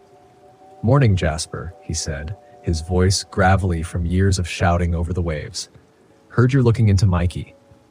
"That's right," I replied, shaking his hand. "Anything you can tell me about his last trip?" Salvatore scratched his chin thoughtfully. "He went out late yesterday afternoon, said he was checking some traps he had set a few miles offshore. Weather was clear, no reason for him not to come back." "Any idea who he might have spoken to before he left?" I asked. "Probably a few of the other fishermen. They usually hang out at the bait shop before heading out." "You might want to start there," he said. I thanked Salvatore and headed over to the bait shop, a small, cluttered place that smelled of fish and salt water. Inside, I found a group of fishermen sitting around the table, drinking coffee and chatting. They fell silent when I walked in, their eyes following me warily. "I'm looking for information about Mikey Petro," I said, holding up my badge. "Anyone here see him before he went out yesterday?" A tall, lanky man with a weathered face and a graying beard spoke up. "Yeah, I saw him," he said. "Name's Ed Kowalski. Mikey was in here around 4, picking up some bait and supplies. Seemed in good spirits, same as always."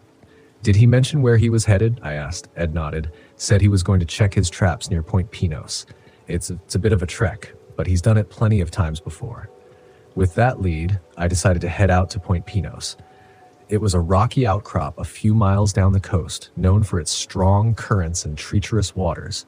And as I drove, I couldn't shake the feeling that something wasn't right. Mikey was an experienced fisherman. He wouldn't have gotten into trouble easily. When I reached the lighthouse at Point Pinos, I parked my car and walked down to the shore. The area was deserted. The only sounds, the crashing waves and the distant calls of seagulls. I scanned the horizon, looking for any sign of the Sea Eagle, but saw nothing. I was about to turn back when I noticed something glinting in the sunlight among the rocks. I climbed down and found a piece of metal, part of a boat's hull. My heart sank as I recognized the markings. It was from the Sea Eagle. I reported the discovery to the Coast Guard, and they quickly dispatched a search team. While they scoured the waters, I continued my investigation on land. I needed to find out what had happened to Mikey and why his boat had ended up wrecked on the rocks. Back in town, I visited Mikey's home. His wife, Elena, greeted me at the door, her eyes red from crying. She invited me in and offered me a cup of tea, which I accepted gratefully. "Mrs. Petro, I'm very sorry for what you're going through," I began. "I need to ask you a few questions about Mikey's routine and if he had any enemies or trouble recently." Elena shook her head. "No, Mikey was a good man. Everyone loved him. He was happy, always helping others. I can't imagine why anyone would want to hurt him." "Did he mention anything unusual in the days leading up to his disappearance?" I pressed. She hesitated, then nodded. "There was something. About a week ago, he found a strange creature in one of his traps. He said it was like nothing he'd ever seen before, some kind of sea animal with sharp teeth and long, slender limbs. He threw it back into the ocean, but it shook him up." I frowned. "Did he describe it in more detail?" "He said it was about the size of a large dog with dark, slimy skin and eyes that seemed to glow in the dark. He joked that it looked like something out of a nightmare." Her description sent a chill down my spine. It sounded like a creature straight out of a horror movie, but I had learned never to dismiss anything outright. I thanked Elena for her time and promised to keep her updated. That night, I reviewed the case files at my office. As I pored over maps and notes, a sense of unease settled over me. There was something out there. Something that didn't belong in the natural order of things. I needed to find out what it was before more people got hurt. The next morning, I joined the Coast Guard search team. We headed out to the area where the Sea Eagle had been found, hoping to uncover more clues. The water was calm, the sky overcast. It felt like the calm before a storm. As we reached the site, the divers prepared to go down. I stayed on the boat, watching the horizon and feeling a sense of foreboding. After what felt like an eternity, one of the divers surfaced, signaling us to haul up a large net. When we pulled it aboard, my heart sank. Inside was the body of Mikey Petro. His face was twisted in terror, his body covered in deep gashes and bite marks. It was a gruesome sight, and I had to fight to keep my composure. "What the hell did this?" one of the crew members muttered, his face pale. I didn't have an answer. We brought Mikey's body back to shore, and I reported the findings to the authorities. The medical examiner confirmed that the injuries were caused by some kind of animal, but they couldn't identify it. I spent the next few days interviewing locals, exploring and trying to piece together any information about the creature Mikey had described. Most people were skeptical, dismissing it as a fisherman's tale, but a few mentioned strange sightings near the water, shadows moving beneath the waves, and eerie noises at night. One evening, as I was going over my notes at a local diner, a man approached me. He was tall and gaunt, with a haunted look in his eyes. "You're the one looking into Mikey's death, right?" he asked. I nodded. "That's right. Do you know something?" He glanced around nervously before sitting down across from me. "Name's Gregory Vanov. I used to fish these waters too, but I gave it up after I saw something out there, something that shouldn't exist." "What did you see?" I asked, leaning forward. "It was late, just before dawn. I was pulling up my nets when I saw this thing. It was watching me from the water, its eyes glowing like embers. I froze, couldn't move. It looked like it was made of shadows, but its teeth, they were real, sharp, and shining. I cut my nets and hightailed it back to shore. Never went out again." His story matched Elena's description of the creature Mikey had found. I thanked Gregory for his time and decided to follow up on this lead. If this creature was real, it was dangerous, and it needed to be dealt with. I contacted a marine biologist, Dr. Lila Chong, who specialized in deep-sea creatures. I showed her the reports and the descriptions of the creature. She was intrigued and agreed to help me investigate. We headed out on a research vessel equipped with underwater cameras and sonar. Our goal was to find and document the creature and, if possible, capture it. The sea was calm, the sky clear. It felt like the world was holding its breath as we reached the area where the Sea Eagle had been found. We deployed the cameras and began scanning the depths. Hours passed with no sign of anything unusual. I was beginning to think it was all a wild goose chase when one of the monitors flickered to life. "Look at this," Dr. Chong said, her voice tense with excitement. On the screen, we saw a shadow moving through the water. It was too large and too fast to be any known sea creature. My heart pounded as we watched it swim closer to the camera, its eyes glowing eerily in the darkness. "We've got it," I said, grabbing the radio. "Prepare the net." We waited in intense silence as the crew maneuvered the net into position. The creature was circling the camera, curious but cautious. Finally, with a swift motion, we dropped the net and pulled it tight. The creature thrashed violently, its jaws snapping and its limbs flailing. It was even more horrifying up close, its skin dark and slimy, its teeth razor sharp. We managed to haul it aboard and secured it in a reinforced tank.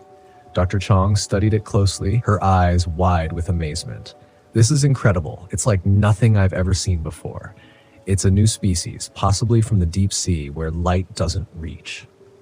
As we headed back to shore, I couldn't help but feel a sense of relief. We had captured the creature, and hopefully it would be studied and contained. But a nagging thought lingered in my mind. If there was one, could there be more? Back on land, we transferred the creature to a secure research facility. Dr. Clive Chong and her team began their studies while I reported the findings to my superiors. The case of Mikey Petro was closed, but the mystery of the creature remained. As I walked away from the facility, I couldn't shake the feeling that our world was much stranger and more dangerous than we realized. I had seen things that defied explanation, things that would haunt me for a long time. I climbed into my car and drove back to the docks, the place where it all began. The ocean was calm, the boats bobbing gently in the water. Life went on, but I knew that beneath the surface there were secrets and dangers waiting to be discovered. I leaned against the railing, looking out at the horizon. The job wasn't easy, but it was one I was meant to do. I was a part of this world, the world of the missing persons unit, and I would keep searching for answers, no matter where they led. I turned away from the sea and headed back to my office. There were always more cases to solve, more people to find. The world kept turning, and I had a job to do. I was halfway up Blackwater Ridge when Glenn warned me about the lights. His bait shop was the last stop before the mountain trail turned into pure wilderness, and I dropped in for some extra firewood. He was standing behind the counter, leaning on his elbows, watching me load up my supplies. His words hung in the air long after they left his mouth. "People get lost up there," he said, his voice low and cautious. "You hear the stories?" I zipped up my jacket and shook my head. "What stories?" "About the lights. They show up when the sun goes down, start flickering in the trees like they're leading you somewhere, but you follow them, you don't come back." I should have known better than to brush him off. I should have asked more questions.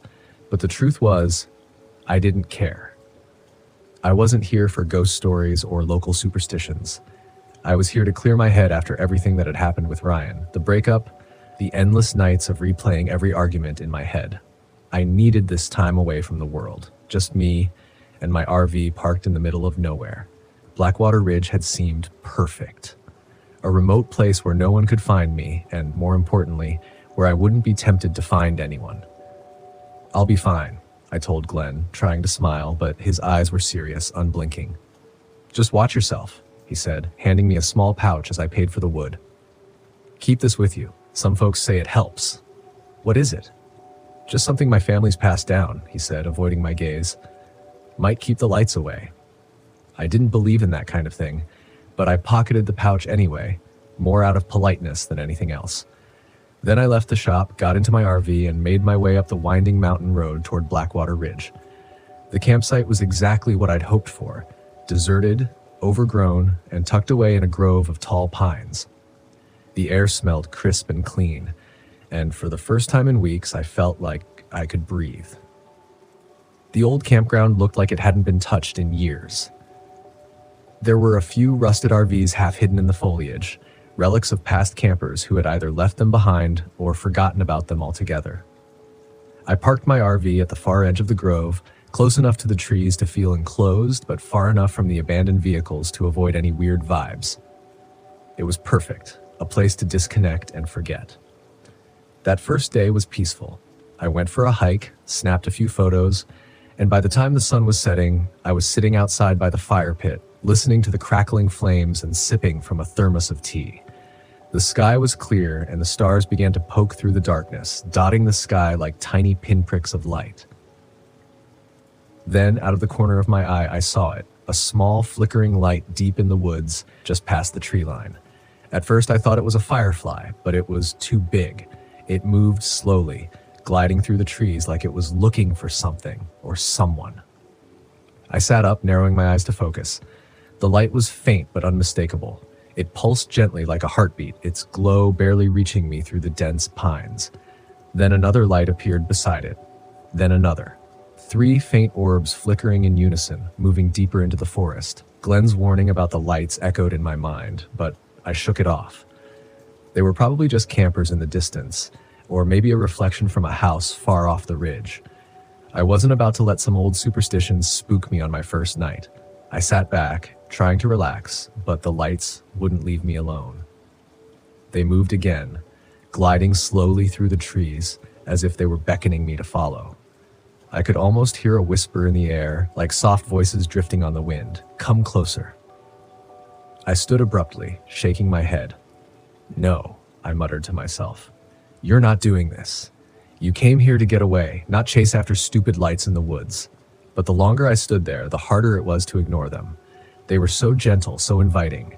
It felt like they were calling me, pulling at some part of me that I couldn't explain.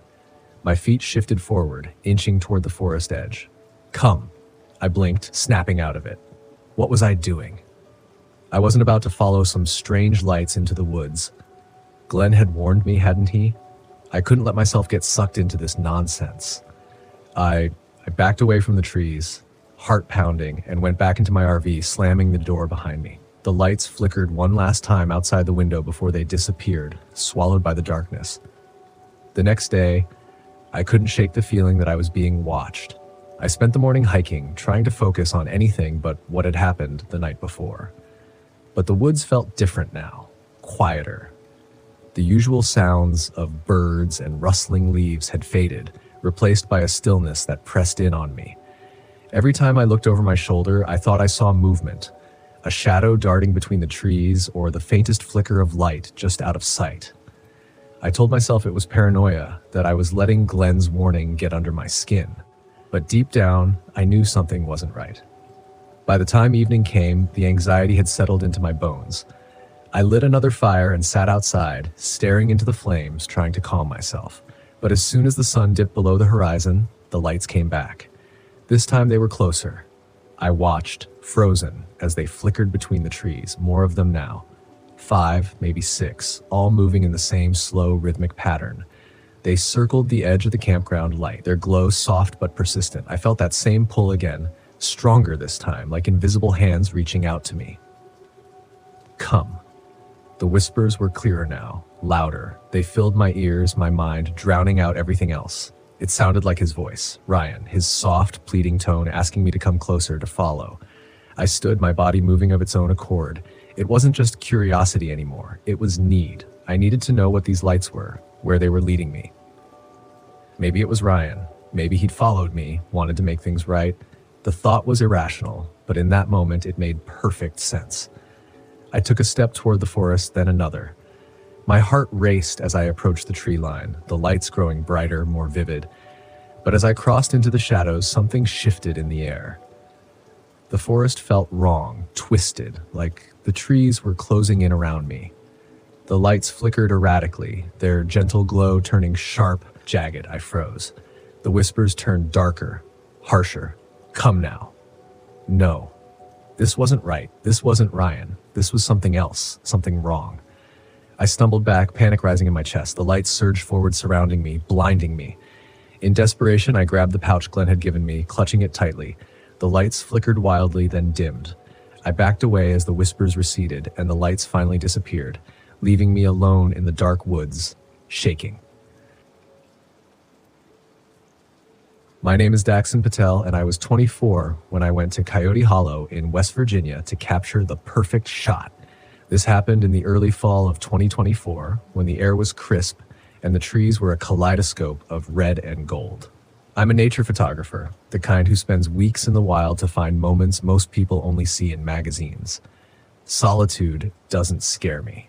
It's where I thrive. But this time, the Hollow didn't just challenge me, it almost claimed me. Coyote Hollow had a reputation. Locals warned of strange happenings, phantom gunshots, glowing eyes in the woods, and a cursed hunter who was said to stalk the Hollow, luring people to their deaths. The Devil's Huntsman, they called him. I didn't believe any of it. Ghost stories are a dime a dozen in remote places like this. Besides, I wasn't here for legends. I was here for wildlife shots, specifically a rare species of owl that supposedly nested in the Hollow. The drive-in was uneventful, though the narrow winding trail to the Hollow was almost too much for my RV. By the time I found a clearing big enough to park, the sun was dipping low, casting long shadows across the dense forest. I stepped out, breathing in the cool air and marveling at how untouched this place was. It was perfect. That night, the first sign came. I was reviewing the day's photos when I heard it. A single gunshot, sharp and distant, echoing through the trees. I froze, listening, but the forest quickly returned to its natural silence. A hunter, I figured. Nothing unusual. But then I heard it again, closer this time, followed by the faint blare of a hunting horn. I stepped outside with my flashlight, scanning the woods. "Hello?" I called out. The beam cut through the dark, but there was no sign of anyone, just the wind stirring the leaves. When I returned to the RV, I found my camera on the floor, its lens cap off. I knew I'd left it on the table. A chill crept up my spine, but I brushed it off. Maybe I'd bumped it earlier and forgotten. Solitude does strange things to the mind. The next morning, I hiked deeper into the Hollow. The forest was dense, with beams of sunlight filtering through the canopy. I spotted deer tracks and a few birds, but no sign of the elusive owl. As I rounded a bend, I stumbled upon an abandoned campsite. The tents were shredded, their fabric hanging like torn sails. A rusted camping stove lay on its side, and a camera was half buried in the dirt. Curious, I brushed off the grime and turned it on. To my surprise, it still had power, and the photos told a chilling story. Blurry shots of the forest, a shadowy figure in the distance, and finally, a close-up of something with glowing red eyes. I packed the camera in my bag, my mind racing. It was probably a prank, I told myself. Or a bear. Definitely a bear. That afternoon, I met Caleb Atwood, a grizzled hunter who seemed to appear out of nowhere. I was photographing a cluster of mushrooms when his voice startled me. "You shouldn't be here," he said, stepping out of the trees with a rifle slung over his shoulder. I straightened, trying to hide my surprise. "I'm just passing through looking for owls." Caleb gave a dry laugh. "Owls, huh? You're more likely to find trouble. This hollow ain't safe because of the huntsman." I asked, half smiling. "The huntsman?" Caleb's face darkened. "Laugh all you want, but he's real. Seen him myself. Big as a man, but not a man. Eyes like fire. He don't like trespassers." "Come on," I said. "It's just a legend." He stepped closer, his voice low. "Legends come from somewhere. If you're smart, you'll leave before nightfall." With that, he disappeared back into the woods. I didn't leave. Instead, I spent the evening reviewing the photos from the abandoned camera. The shadowy figure and glowing eyes nagged at me, and I couldn't shake Caleb's warning. As the sun set, the hollow grew unnaturally quiet. No wind, no rustling leaves, just silence. Then came the gunshot. This time it was close enough to make me jump. I grabbed my flashlight and stepped outside, scanning the trees. The light caught movement, a shadow slipping between the trunks, too fast to be human. My heart raced as I retreated to the RV, locking the door behind me. But the hollow wasn't done with me yet. The RV shook violently, as if something massive had slammed into it. I stumbled, falling against the table, and then I heard it. Hoofbeats, heavy and deliberate, circling the vehicle. "Who's out there?" I shouted, my voice trembling. The hoofbeats stopped, replaced by a low, guttural growl. I froze, my flashlight trembling in my hand. When I finally worked up the courage to look outside, I saw tracks, enormous cloven hoof prints leading away from the RV and into the woods. The next day, I found Caleb again, or maybe he found me. He was waiting near the trailhead, chewing on a piece of jerky. "You saw him, didn't you?" he asked, his tone grim. I nodded. "What is it? A demon? A ghost?" "Both," Caleb said. "He was a man once, a hunter who made a deal with the devil that traded his soul for skill. But when it came time to pay, he tried to cheat his way out. Now he's stuck here, hunting souls to replace his own." "Can it be stopped?" I asked, though I wasn't sure I wanted to know the answer. Caleb shrugged. "You don't stop him. You survive him. Offer him something he values more than you." That night, the huntsman came for me. The air grew thick, oppressive. The RV's lights flickered, casting erratic shadows across the walls. Then I saw him, a towering figure at the edge of the clearing, his body shrouded in darkness. His head was that of a stag with massive antlers and glowing red eyes that burned like embers. He raised a hunting horn to his lips, and the sound that followed was otherworldly, a deep, mournful wail that made my skin crawl. I grabbed my camera gear, desperate for some kind of plan. Caleb's words echoed in my mind. "Offer him something he values more than you." The only thing I had was a hunting knife, one I'd carried for years, a gift from my brother before his death in a hunting accident. Guilt had followed me ever since, and the knife was a constant reminder of the day I failed to stop him from taking the shot that cost him his life. I stepped outside, clutching the knife. The huntsman stood motionless, his burning eyes fixed on me. "This is what you want, isn't it?" I shouted, holding the knife high. "Take it." He lunged, closing the distance in an instant.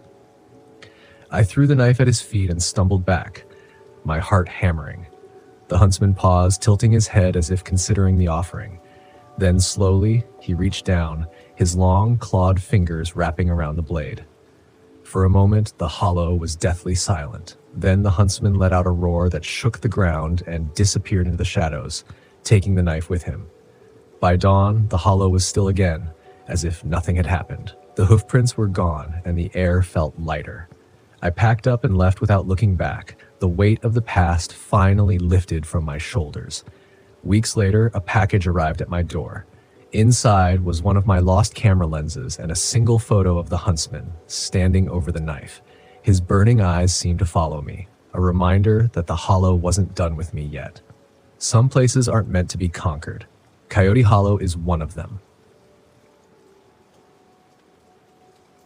I thought I knew isolation. I'd spent years driving across the country chasing celestial events, camping in places no one else dared to go. Black Rock Desert was supposed to be no different. I'd chosen this spot because it was one of the darkest places in the United States, far from the light pollution of cities, with nothing but the stars above and the cracked earth below. A perfect place to watch the meteor shower I'd been anticipating for months. But the desert has a way of getting under your skin. I arrived in the late afternoon, the sun blazing high, its rays bouncing off the endless white of the salt flats. The ground stretched out in every direction, flat and featureless, interrupted only by distant mountains rising like ghosts on the horizon. It was beautiful in a desolate way, the kind of place that makes you feel small and insignificant. Exactly what I needed. The RV's engine rumbled to a stop, kicking up dust as I parked. I opened the door, stepping into the dry, hot air. The silence was immediate. No wind, no rustling leaves, no distant hum of civilization, just a profound, almost oppressive stillness. I told myself it was peaceful, that this was what I wanted.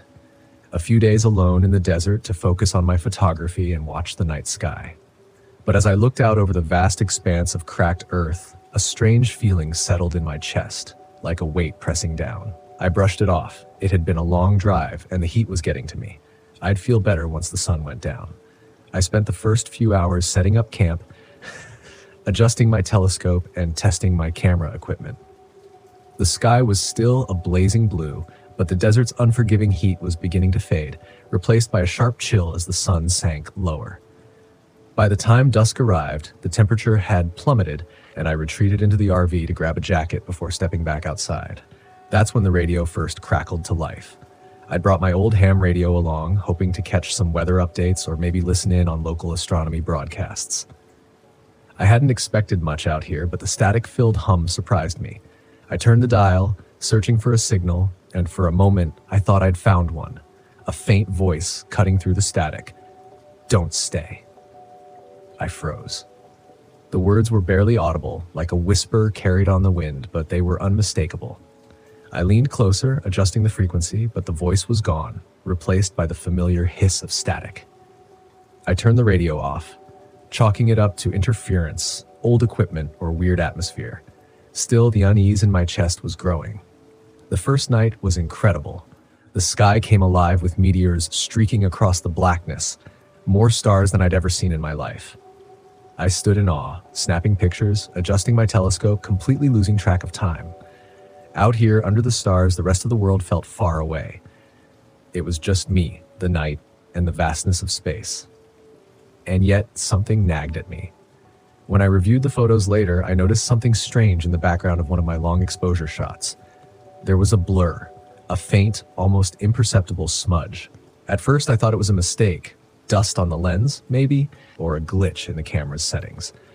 But as I scrolled through the rest of the images, the blur appeared again and again in each photo. It seemed to be getting closer to the RV. I wiped the camera lens, took another shot, and stared hard at the screen. Nothing. It had to be some kind of artifact from the desert air, the heat mixing with the cold night playing tricks on the lens. Still, the feeling in my chest tightened. I turned in early, trying to push the unease aside, telling myself I'd check the equipment in the morning. Day 2 was different. I woke to a stifling heat that even the RV's air conditioning couldn't seem to fight. I cursed, fiddling with the controls, but the air blowing through the vents was weak and warm. I grabbed a bottle of water and stepped outside, hoping the breeze would provide some relief, but the air was dead still as the grave. I spent most of the day trying to fix the RV's engine, which had been acting sluggish since I arrived. I knew I should be enjoying the desert, but the more time I spent out there, the more the silence started to gnaw at me. It wasn't the peaceful isolation I had expected. It felt watchful. As the day dragged on, the sun beat down, turning the ground beneath my feet into a furnace. The radio, which had been quiet since last night's strange transmission, crackled to life again. This time, the voice was clearer. Danger. You need to leave. I dropped the wrench I was holding, staring at the radio in disbelief. The voice was faint, distorted, like it was coming from miles away. But it was unmistakable. Someone or something was speaking to me. I snatched up the radio, twisting the dial, trying to find the source. Static. Nothing but static. The voice was gone again, leaving me standing in the middle of the desert, sweat running down my back, my heart hammering in my chest. I should have left then. I should have packed up and driven out of there. But the RV's engine was still stalling, and part of me didn't want to admit that I was spooked. This was why I came out here, wasn't it? To face my fears, to be alone in the dark. I stayed. And that night, the shadows came. The meteor shower was more intense on the second night, the sky alive with fire and light. I sat by the RV, staring up at the heavens, the vastness of the universe overwhelming. But no matter how beautiful the stars were, my eyes kept drifting back to the edges of the desert, where the darkness seemed to pool, thick and impenetrable. It was there, at the far edge of my vision, that I first saw the figure. A shape, standing just beyond the reach of my campfire's light. At first, I thought it was a trick of the eye. The desert plays with your perception. Distances blur, shadows stretch. But when I blinked, the figure was still there, standing, watching. I grabbed my camera, adjusting the focus, snapping a shot before the figure disappeared. I wasn't sure what I was expecting, maybe an animal or even another camper who'd wandered too close. But when I checked the camera's screen, my blood went cold. The figure wasn't human. It was tall, too tall, with elongated limbs and a strange, distorted form. It was like a shadow brought to life, a smear of darkness against the starlit sky. The more I stared at it, the more unreal it looked. The hair on the back of my neck stood up, and I slowly lowered the camera. When I looked again, the figure was gone. The air was suddenly freezing, the kind of cold that bites at your skin. I retreated into the RV, locking the door behind me, my heart racing. I told myself I was imagining things. The desert played tricks on people. I'd read about it, people seeing things that weren't there, hearing voices carried on the wind. But that didn't explain the figure in the photo. The night dragged on, and I stayed awake, listening for anything, any sound, any movement. But all I heard was the persistent hum of the radio and the static growing louder by the minute. The next day I knew I had to leave. Whatever was out there, it wasn't just my imagination. The figure, the voices, I couldn't explain it and I didn't want to. I packed up as quickly as I could, but when I turned the key in the ignition, the RV sputtered and died. I tried again and again, nothing. I stepped out into the desert, sweat pouring down my face. The heat was oppressive and the silence pressed in on me, suffocating. I tried to call for help, but my phone had no signal and the radio was useless. Just a constant, garbled stream of static. Then the voice returned, louder than ever. Stay, come closer. It wasn't a whisper anymore. It was a command. And when I looked out across the desert, I saw the figure again, closer this time, standing in the distance. Its form was hazy and indistinct, but unmistakable. It was waiting for me. My legs felt like lead as I backed toward the RV, my breath coming in ragged gasps. The air was freezing now, the warmth of the day gone, replaced by a bone-deep chill.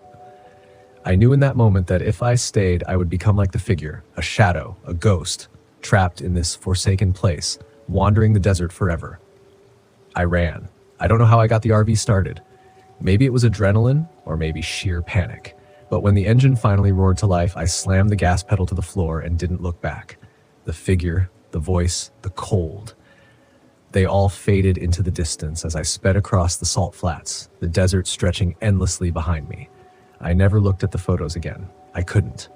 Whatever was out there, it was better left unseen.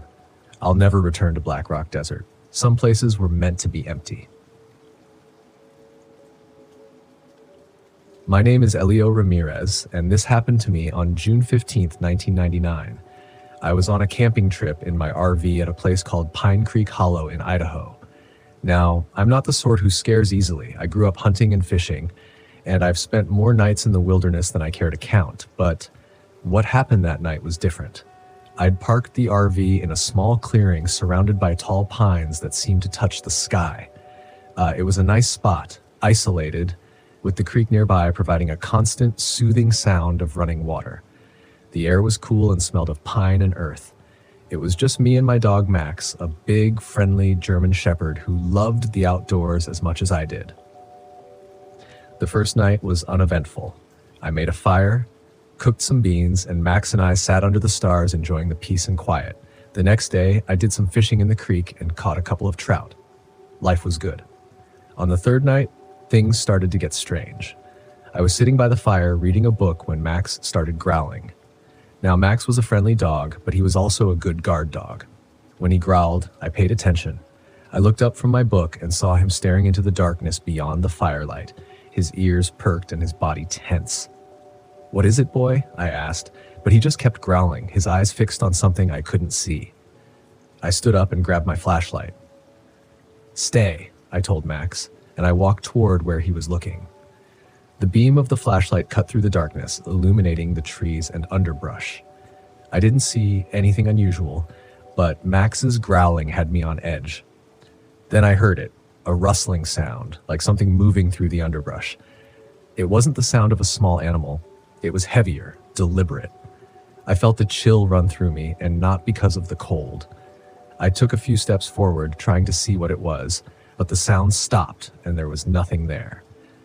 I backed away slowly, keeping the flashlight trained on the trees. When I got back to the fire, Max had stopped growling, but he was still on high alert, his ears twitching at every sound. I didn't sleep much that night, and neither did Max. Every little noise had us both on edge. The next day, I decided to take a hike to clear my head. There was a trail that led up into the hills, and I figured a good hike would do me and Max some good. We set off early, and for a while, it was just like any other hike.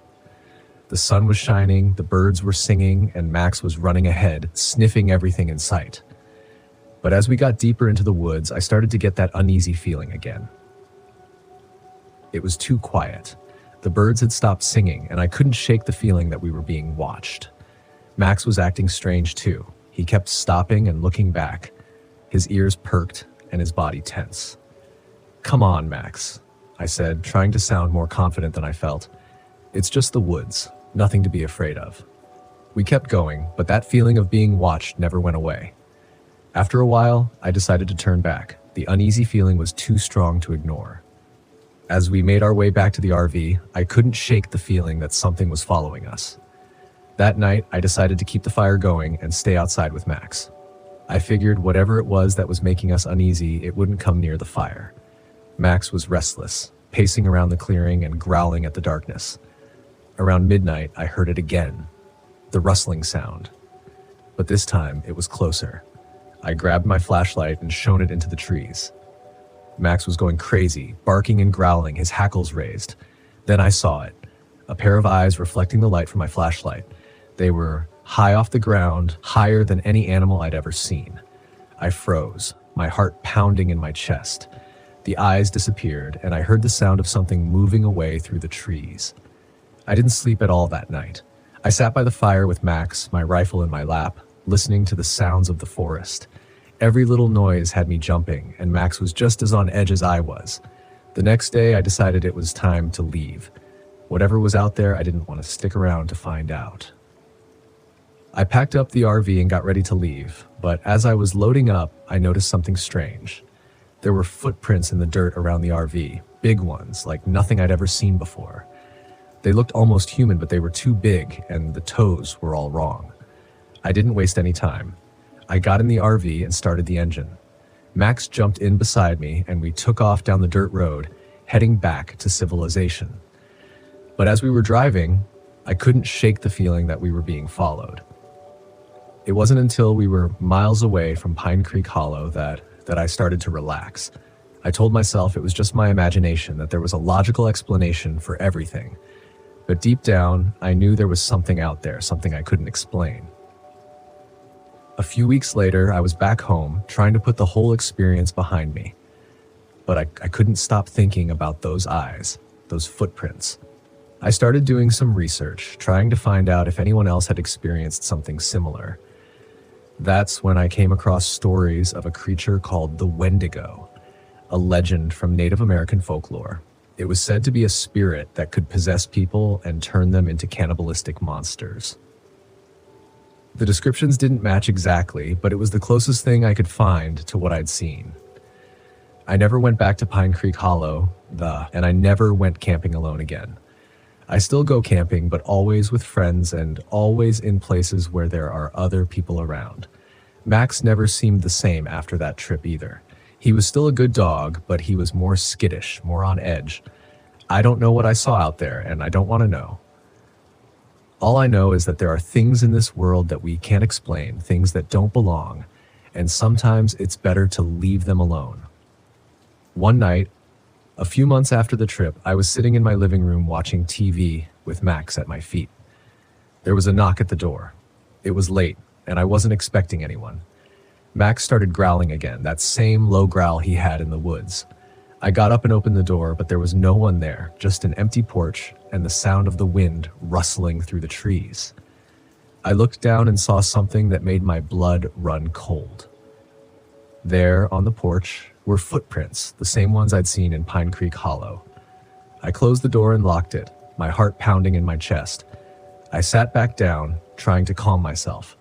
Max was still growling, his eyes fixed on the door. I didn't sleep much that night, and for the next few weeks, I couldn't shake the feeling that I was being watched. Eventually, the feeling faded, and life went back to normal.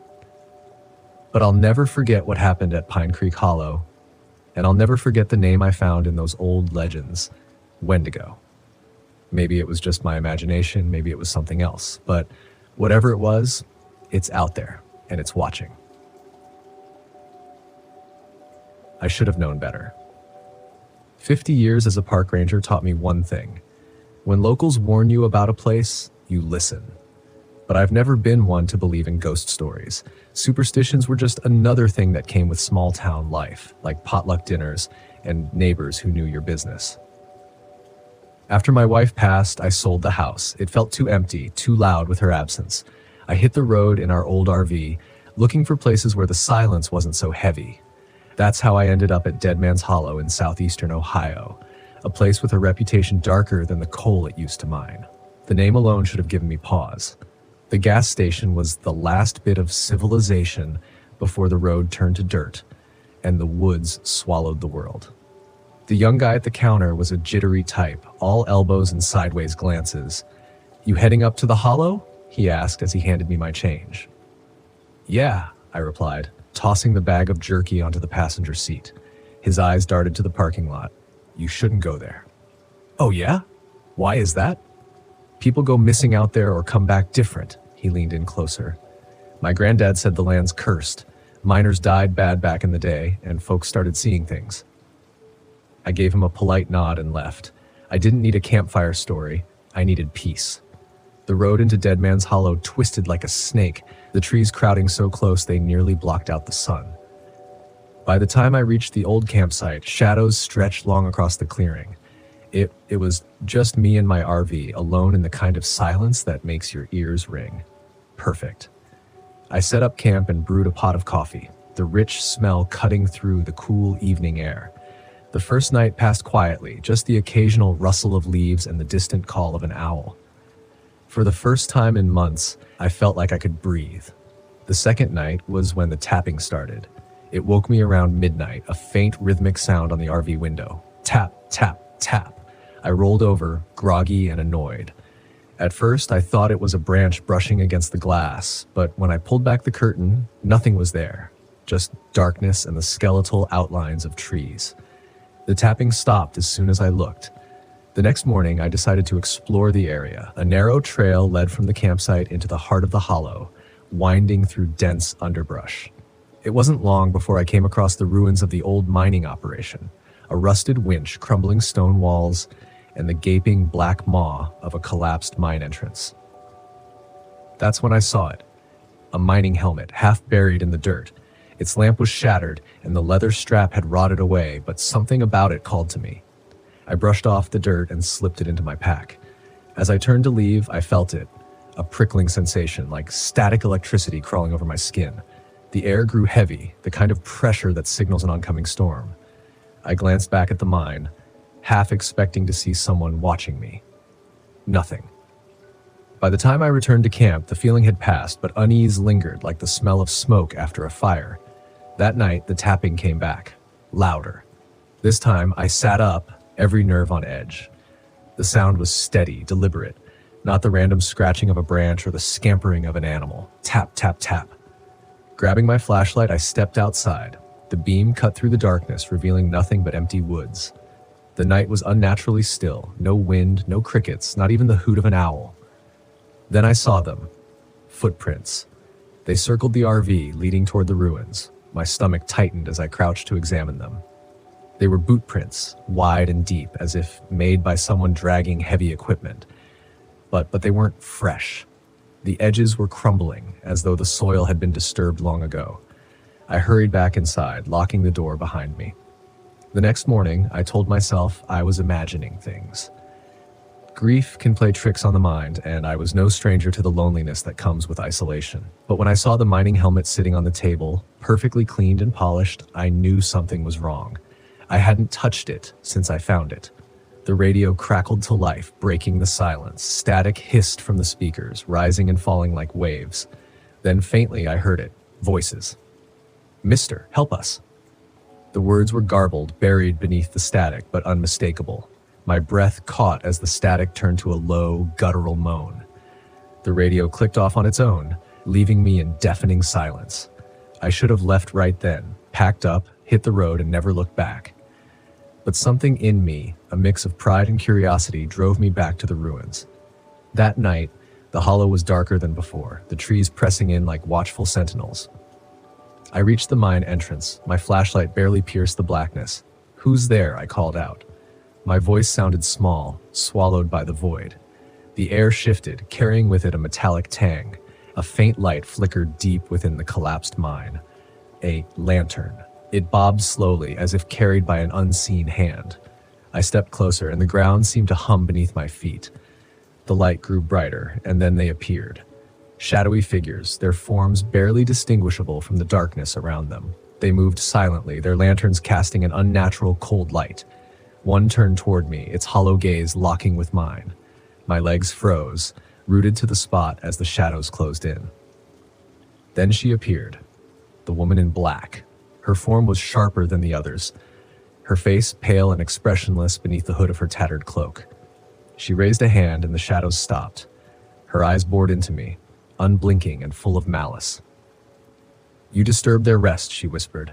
Her voice was like the rustle of dead leaves, brittle and ancient. Before I could respond, the ground beneath me gave way. I woke hours later, sprawled in the clearing near my RV. My flashlight was gone, and my clothes were smeared with dirt. The mining helmet sat beside me, shattered into pieces. Scrawled in ash on the ground was a single word: leave. The ghosts were gone, but their warning was clear. I didn't waste time packing. As I drove out of the hollow, the shadows seemed to follow, their lanterns flickering in the rearview mirror until I reached the main road. Back in town, I stopped at a diner for coffee, my hands still shaking. The waitress gave me a sympathetic smile. "You okay, hun?" she asked. "Dead Man's Hollow," I said, my voice hoarse. Her face fell. "You shouldn't have gone there." "Yeah," I muttered. "I figured that out." Weeks later, as I prepared for another trip, I found the mining helmet on my passenger seat. It was whole again, its lamp gleaming like new. No matter how far I drive, I don't think I'll ever really leave Dead Man's Hollow. I don't scare easy, not because I'm brave, but because I've seen enough to know the difference between real danger and the flicker of a scared imagination. At least, I used to think I knew. That was before I took my Volkswagen camper deep into the shadows of Apache Sitgreaves. I was looking for silence. Not peace, not escape, just silence. The kind you only get after long miles of road that coil through pine-thick wilderness, where the air forgets the sound of cities and the trees stand like ancient sentinels holding secrets older than any map.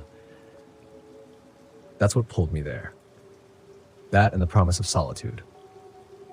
Something had been gnawing at me for months, something unspoken and uneasy. When your life starts feeling like a closed fist, tight, restless, waiting to strike, you either stay and let it break you, or you go. I went. It was the first week of October. Arizona was cooling off, but the forest still breathed warmth during the day, hiding the bite of winter just beneath its skin. My Volkswagen Westphalia, old but loyal, rattled up Highway 260 just past Show Low, where the paved road grew suspiciously quiet. Most campers that time of year stuck closer to marked campgrounds. I wasn't most campers. I was chasing something wordless, something I couldn't explain even to myself. I pulled off a forest road that looked half forgotten, winding into Sitgreaves like a ribbon dropped by accident. My GPS blinked out 10 miles in, no signal, just static blue. I kept driving anyway. There was a pull in my gut, like I was being led more than going. Like something in the forest had noticed me and was gently beckoning. I found the clearing just before dusk. It wasn't marked, but it was flat and wide enough to back into. Pines ringed the perimeter, thick and black against the coming dark. I killed the engine. That last sputter echoed out and was swallowed by the stillness. And that was the first moment I felt it. The forest didn't just go quiet. It went hollow, as if it were listening. Still, I shrugged it off. You learn to respect the woods, not fear them. That's what I told myself anyway. I popped the top, set up camp, made a fire, ate beans out of a dented can, the usual rituals. I even laughed to myself at how paranoid I used to be during my first few solo trips. Now I was surrounded by miles of pitch black forest and I felt okay. A little exposed, maybe, but not threatened. Until the first knock. It came just past midnight. I wasn't asleep. Couldn't sleep. Something had my nerves humming low and dull like a power line. I was lying on my back, staring up at the pop-top's canvas ceiling, listening to the whisper of wind through pine needles, when... knock, knock, knock. Not on the van, not near the fire pit. Further off. Maybe 30, 40 feet beyond the edge of the tree line. Precise, slow. Not an animal. Not random. I froze. Silence returned. Too perfect, like the forest was holding its breath. I waited 5 minutes before unzipping the pop-top window. My flashlight beam scanned the woods. Nothing. Just the press of pine and the vague shimmer of moonlight on bark. I told myself it was a branch, maybe a deer brushing a log, but I didn't believe it. Not really. I slept with the axe within reach, tucked beside the passenger seat. The next morning, everything looked normal, too normal. The kind of bright, crisp forest morning that makes you doubt the things you heard in the dark. I even chuckled to myself over coffee, shaking my head. But the thing about Sitgreaves, it doesn't need to scare you right away. It lets you make yourself comfortable first. I hiked that afternoon, mostly just to stretch my legs. I took a path that didn't really exist, just followed an old game trail through the brush. There was this sound, though, that kept circling me. A flutter, a whisper, like someone mumbling just out of earshot. Every time I turned to pinpoint it, silence. The woods were too dense to see far, so I told myself it was wind, maybe the trees creaking, but even the birds had gone quiet. By the time I got back, my fire pit had been refilled with dirt. That was the moment I stopped pretending. It wasn't erosion. It wasn't wind. Someone, or something, had deliberately packed it with dry earth. The logs I had set aside were missing. Not scattered. Gone. The stones I'd placed were restacked in a neat little pyramid beside the van like a grave marker. My breath stuttered in my chest. I looked around, but the clearing was empty. I didn't hear anyone approach. I didn't hear anyone leave. That night, I didn't sleep at all. I sat in the driver's seat with my hands on the wheel, the axe across my lap, staring into the forest, waiting, watching. And the strangest thing was, I felt like I was being watched too. Not just stared at. Observed, studied. At 2:14 a.m., I know because I checked. I saw movement. It was subtle, almost imperceptible. A figure between the trees, not walking, standing, just far enough that I couldn't make out features. It didn't move like a person either. It leaned slightly, its shape too narrow, its limbs too long. I blinked once, twice, and it was gone. I turned the key. Nothing. Dead. The Volkswagen wouldn't start. The battery had been fine. I checked it earlier that day. I had solar panels. Nothing should have drained it. But the van was stone silent. I didn't panic. Not yet. I just kept staring into the woods, trying to track any movement. At some point, I must have dozed off with the axe in hand, because when I woke up, it was dawn and the forest looked new again. Innocent. Like it was mocking me. But what broke me wasn't the battery or the fire pit or the figure. It was the photograph I found, taped to the inside of my back window. It was a picture of me, sleeping in the pop-top, taken from outside the van. I stared at it, my pulse hammering. The angle was low, like someone had crouched beside the van and taken it quietly in the dead of night. I didn't hear anything. I didn't feel anything. That's when I realized I was not just being watched, I was being tested. I didn't scream. I didn't cry. But my hands were shaking so badly I couldn't hold the photo still. I don't know how long I stood there inside the van just staring at that image. Myself, asleep, completely vulnerable, taken from no more than 3 feet away. Whoever did this had been near, close enough to reach out, to touch the van, to do God knows what, and I'd slept through it. I had always thought of my Volkswagen as a kind of shell, old, yes, and creaky, but mine. A home on wheels, a boundary between me and the rest of the world. But now it felt like a coffin, like a trap, and someone else had found the key. I tore the photo down and checked every inch of the van. No scratches, no prints, no footprints around the tires. Even the dirt looked undisturbed. That bothered me more than anything. No trail in or out, no bent grass. Whoever or whatever had been watching me moved in a way that left no trace. Still, my first instinct was rational. I told myself it had to be some lunatic, a person. That was comforting in its own twisted way. Humans are dangerous, yes, but they're explainable. But deep down, I knew I was lying to myself. The air had changed. It was thicker that morning. Damp, almost syrupy. And it carried this smell I still can't describe properly. Sweet but wrong, like rotting fruit under a floorboard. Subtle but persistent. It clung to my skin, to my hair. Even after I washed my face in the creek, I could smell it. I tried the van again. The battery clicked weakly. Still dead. No signal. No map. No help coming. I grabbed my pack, loaded what I could carry, water, food, flare gun, flashlight, and started walking. I told myself I'd hike back toward the forest road, hitch a ride, call for a tow. Easy. Logical. But as I walked, the trees began to close in differently. It wasn't the terrain, though it grew rougher, but the way the forest bent toward me. I don't mean physically, not really. It was something more psychological, spatial, like the path behind me was unraveling the further I walked forward. Every time I glanced back, the landscape had shifted. Subtle changes at first, different branches, a new cluster of rocks. But after an hour, I could no longer tell which way I'd come. I looked for sun to orient myself, but the light overhead was strangely diffuse. No direct rays, just a gray haze, like dusk at noon. I wasn't just lost, I was disoriented, like the forest was folding around me. Around the second hour, I found the symbol, carved into the side of a tree about 8 feet up, too high for most people to reach without a ladder or a boost. It was circular, almost like an eye, but inside it was something jagged, like fangs or claws. It was fresh. The bark curled at the edges like it had been cut that morning. I touched it and immediately pulled back. The wood was warm, not sun-warm, not ambient, but as if the tree itself had a pulse. That's when I heard the whisper again. Closer now, just behind me. Not words, not exactly, but rhythmic. A sound like breath dragging through wet leaves. Long, inhale, pause, exhale, but louder than breath should be. It moved from tree to tree, never visible, but always just behind me. I stopped walking. My feet sunk slightly into the pine's soft floor, and I felt it. Vibration. Faint, but present. Like something massive was shifting under the soil. A subterranean rhythm. I don't remember sitting down, but I did. I sank against a rock and just stared at the forest. I wasn't panicking, not in the traditional sense, but my mind had gone quiet, too quiet. Like something inside me had accepted it. This was no longer a rescue mission. This was survival. I don't know how long I sat there, but eventually I stood. Something told me to keep moving, not toward a road, not toward safety, just away from that feeling, from the smell, from the whispers. And that's when I found the second van, a Volkswagen Westfalia, just like mine.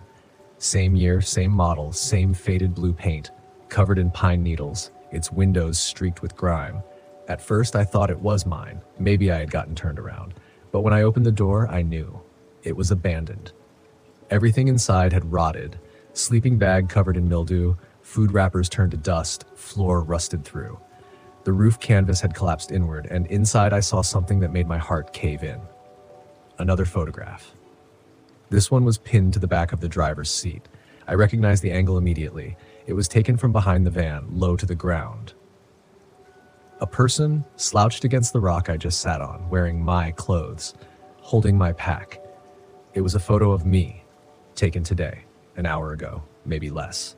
That was the moment I finally let go of logic. I stumbled back from the van and fell, scraping my hands on gravel. The forest had gone utterly still. The kind of silence that doesn't feel natural. No wind, no birds, no insects. Just that low, pressing hum beneath the earth. And something else. Footsteps. Not fast, not aggressive, but deliberate. Heavy. Like someone walking with immense care, so careful it made it worse. They came from the trees behind the van, crunching pine needles just enough to be heard, never seen. I didn't stay. I ran. I didn't care which direction. I just ran. Trees whipped past me in a blur.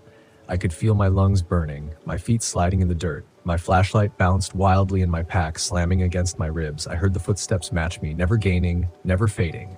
Just following. At one point, I swear I could hear breathing. Not mine. Something slower, deeper, like it was enjoying the chase.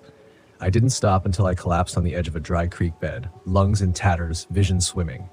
When I looked up, I realized something that shattered whatever pieces of reason I had left. I was back at my own van. Same clearing, same fire pit, still packed with dirt, same log with my axe leaning against it. No footprints, no signs of my escape. Just reset. Like I'd never left. And in the driver's seat, pinned to the steering wheel with a rusty old knife, was a new photo. This time I wasn't sleeping. This time I was awake. Looking straight into the camera. And I wasn't alone. There was something behind me in the photo. Tall, thin, its face too long, no eyes, just smooth, pale skin stretched too tightly over a skull-like head. Its mouth was a wide gash, turned upward as if smiling. I never heard it approach, never felt it there, but it had been right behind me. I didn't move. I couldn't. I stared at that photo for so long my eyes started to blur, but I didn't blink. Couldn't risk losing even a second to darkness. Something inside me had cracked, and I felt it like a hairline fracture running straight through the center of my chest. It wasn't fear anymore. It was something colder, a knowledge. The kind of knowledge that robs you of denial. This thing wasn't just stalking me, it was studying me, documenting me, leaving evidence for me to find, like it wanted to be seen, like it wanted me to know it was always there. Some people freeze, some people run, but me, I went quiet. It's hard to explain what happens when your body is saturated with terror, but your brain still needs to make choices. Everything becomes mechanical, deliberate. Every sound feels like it's happening inside your skull. Every breath tastes like metal. I stepped away from the photo, slowly. The knife it was pinned with was old, maybe decades, dull with rust, handle wrapped in leather and twine. It wasn't mine, but I took it anyway. I slid open the side door of the van. Everything was exactly where I'd left it. Stove, cooler, sleeping bag. And then I noticed something new. Carved into the inside of the van door, deep gouges, like someone had used a stone or sharp claw, was a message. 4 words, "Don't sleep here again." My mouth went dry. My tongue felt like it had turned to chalk. I didn't recognize the handwriting, but the shape of the letters, sharp, jagged, made my skin crawl. They weren't written in panic. They were deliberate, like a warning from someone who knew exactly what they were talking about. I didn't plan anything from that moment forward. I just acted. I grabbed my bag, poured out the canned food, ditched anything that clanked or made noise, kept only water, a compass that probably didn't work, and the photo. I didn't want to stay in the van another second. But where would I go? I didn't know anymore. Every direction felt like a circle. Every trail felt like it was watching me. Still, I walked. It was the smell that guided me now, that faint, rot sweetness in the air. The stronger it got, the more I turned away. I didn't have a map, but I had instinct. And instinct told me that thing had marked its ground. It wasn't protecting territory, it was cultivating it. I don't remember how far I walked. Hours, maybe. Time had stopped being linear. I didn't care about sunset anymore. There was no sunset in that place. Just a permanent lead-colored light. Heavy and thick. The woods looked like they'd been dipped in ash. At some point, I reached an old fire watch tower. It loomed out of the trees like a skeleton. Rusted stairs spiraling up into a boxy cabin 20 feet above ground. The wood groaned in the wind. Moss crawled up the stilts like veins. I hesitated. Every nerve in my body told me to keep moving. But another voice, deeper and almost forgotten, told me, height is safety. From a tower, you can see, you can watch, you can rest. I climbed. The stairs creaked under my weight. Once at the top, I found the cabin door unlocked. Inside, it smelled of dust and decay, but not of that smell.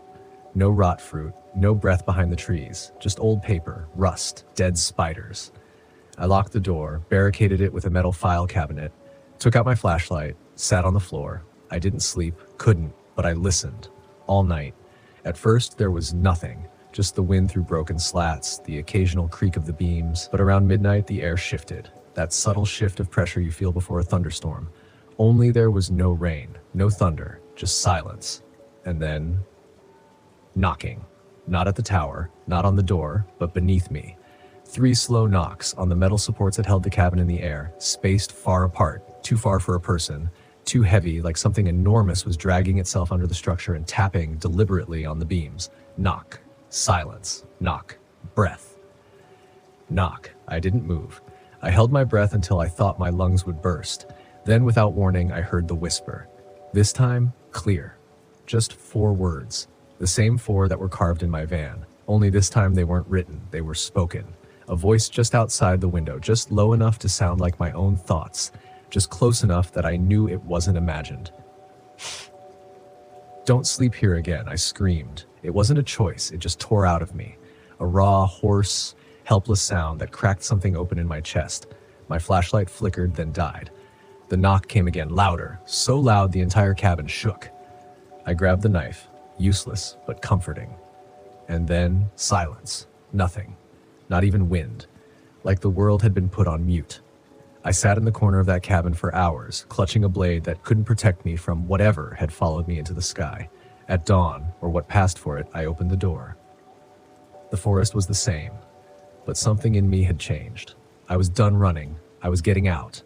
I climbed down the tower and started walking. No compass, no phone, just instinct. I didn't care if I starved. I didn't care if I got lost again. I would not spend one more night in Apache Sitgreaves. And somehow, don't ask me how, I stumbled onto the forest road. An old trail crew truck rolled by 2 hours later. They picked me up without question. I must have looked like a corpse. Blood on my hands. Dirt on my face. I didn't speak. Not for a long time. Not until they dropped me at a ranger station 2 hours away. I asked them if they'd ever heard of people going missing in that forest. The driver looked at me, quiet for a moment, and said, "People don't go missing, they just stop coming back."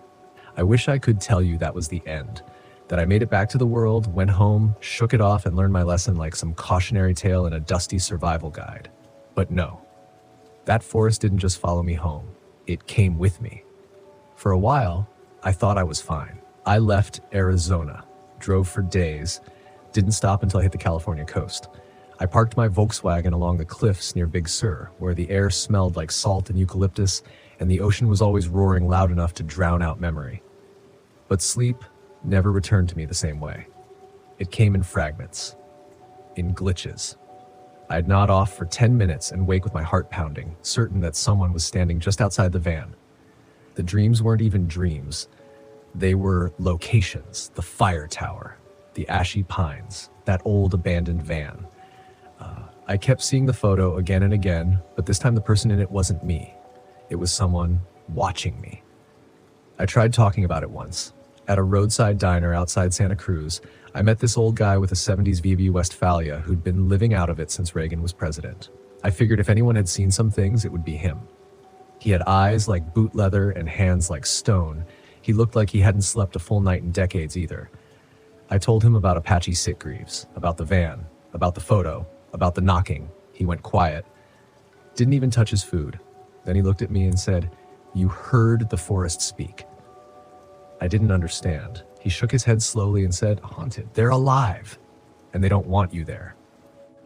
I asked him if he'd been. He nodded once. 1979. Never went back. Then he said something I'll never forget. Some forests grow things that aren't trees. I left the diner without finishing my meal. I drove through the night. The silence in my van felt deeper than anything I'd ever heard before. Like I wasn't just driving away from something, but towards something I couldn't see yet. I couldn't listen to music. Couldn't stand the sound of my own voice. I just kept driving until the gaslight forced me to stop. I kept checking the rearview mirror. Not for cars, for movement. The scariest part wasn't the shadow I thought I saw once in the back window. It was that I wanted to go back. That voice, that breath, That whisper at the tower, "Don't sleep here again." It wasn't a threat. It was a pull, an invitation wrapped in a warning. I wanted to know more, to understand what that thing was, or who, or why it looked like me, why it studied me, why it waited until I was alone. I went home for a while, tried to return to normal life, parked the van, got an apartment, tried working, tried sleeping in a bed again, but none stuck. The smell stayed with me, that sickly sweet rot. It would hit me in elevators and stairwells and grocery stores, and every time I'd whip around expecting to see those trees, those pale pines, that terrible gray sky. I started researching not just Apache sitgreaves, but disappearances. I found old ranger reports, ones not listed online but filed in paper stacks from the 60s and 70s. Reports of hikers turning around to find their campsite moved. Campers who radioed in at midnight and were never heard from again. One report in 1983 described an entire search party vanishing. No remains, no gear, just a rusted truck found 2 years later, overgrown with moss, keys still in the ignition. They'd carved something into the dashboard. 3 words, "Watch the trees." That's when I realized something. It's not you that sees the trees, it's the trees that see you. I thought about going back, really, truly considered it. I wanted to leave a recorder in the tower, a trail cam, something to prove I wasn't crazy. But then I remembered the knock, the weight of it, the way it felt like it wasn't just hitting the metal, but vibrating through it, through me. Like it wasn't knocking on the structure at all, but on something deeper, something inside. A week later, I got a letter, no return address, postmarked from somewhere in New Mexico. Inside was a photograph, not the same one. A new one, same van, different angle. It was parked in a clearing, windows dark. Only now, I wasn't in the photo. But the thing was, standing just outside the van, next to the door, half in shadow. It looked like me, if you'd submerged me in river water for 6 months. Skin bloated and pale, eyes glassy, head tilted at that same unnatural angle, mouth just slightly open. On the back of the photo, written in smudged pencil, were 3 words. "Still watching you." I didn't sleep that night. Didn't sleep for many nights. I sold the van, burned every camping map I owned, moved to the city, to a place where I couldn't see a single tree from my window. But every now and then, I still hear it. That slow, deliberate knock. Once, twice, 3 times. Sometimes in dreams, sometimes just before I fall asleep, sometimes in the silence between the hours when the world forgets to breathe. And always, always, I remember what that place taught me. Apache sitgreaves isn't dangerous because of bears or mountain lions or getting lost in the woods. It's dangerous because it knows you, because it sees you, and because once it does, it never lets you go. There's a moment after the fear has drained out of you where all that's left is silence, not peace, not resolution, just that quiet hollowing of the soul. A moment when you realize that some places don't take your life, they just take something from it, and you never really notice what's missing until it's too late. What Apache sitgreaves took from me wasn't just sleep or sanity or some sense of safety under the stars. It took the version of me that thought the world was still just trees and trails, that there was no meaning in the way a branch bends in the wind, that a photograph only shows what's in front of the lens and not what's watching from behind it. It stripped away the illusion that camping is always peaceful, that solitude is always safe, that wilderness doesn't want anything from you.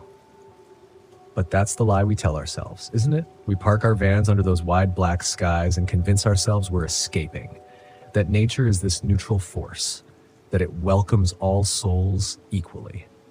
But not all forests are there to be explored. Some are there to observe, some are waiting. Apache sitgreaves is waiting. And if you climb that forest road, if you ignore the nausea, the flickering shadows, the way the silence grows too quiet, if you set up your camp thinking you're alone, you're already wrong, because the forest has seen you, and it remembers. I sometimes wonder about the other people who went missing there, the ones in the ranger reports, the silent campers whose vans were found empty years later. I wonder if they saw what I saw, if they heard the knock, if they stood in that fire tower unable to breathe, watching a version of themselves emerge from the dark. And I wonder, did they make it out? Or are they still there, wandering among the pines, caught in that thin veil between what's natural and what pretends to be? because there are things in that forest that look like us. They walk like us. They wait like us. But they aren't us. They never were. If you're thinking about camping there, if you're itching for the solitude of a wild Arizona trail, a van parked under a sky full of stars, just remember this. The silence out there isn't empty. It's listening. And when the wind dies and the stars blink out and the only sound left is your heartbeat thudding in your chest, don't tell yourself it's nothing. Don't say it's your imagination. Because if you hear that knock, slow, deliberate, impossibly loud, that's not someone asking to come in. That's the forest letting you know. It already has. The road into the Adirondack was long, winding, and empty, just how I liked it. After a few hours of driving, I pulled the RV off the narrow trail and into a small clearing by the lake. The pines stretched high and thick around me, their dark green needles blending into the overcast sky. This was exactly what I needed. Complete isolation. No people, no noise, just the quiet of the forest and the sound of my own thoughts. I parked the RV, turned off the engine, and stepped outside. The air was cool, crisp with the faint smell of pine and damp earth.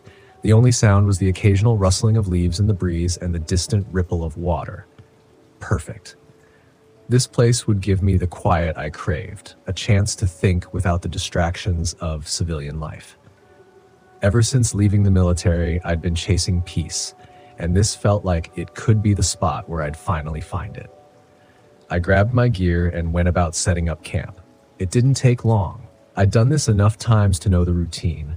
Gather firewood, get a small fire going, and make sure the RV was ready for a night out in the wilderness. As I made my way through the trees, something caught my eye. On one of the nearby trunks, there was a strange marking, a crude carving of a figure, long and thin, etched into the bark. I frowned, running my fingers over it.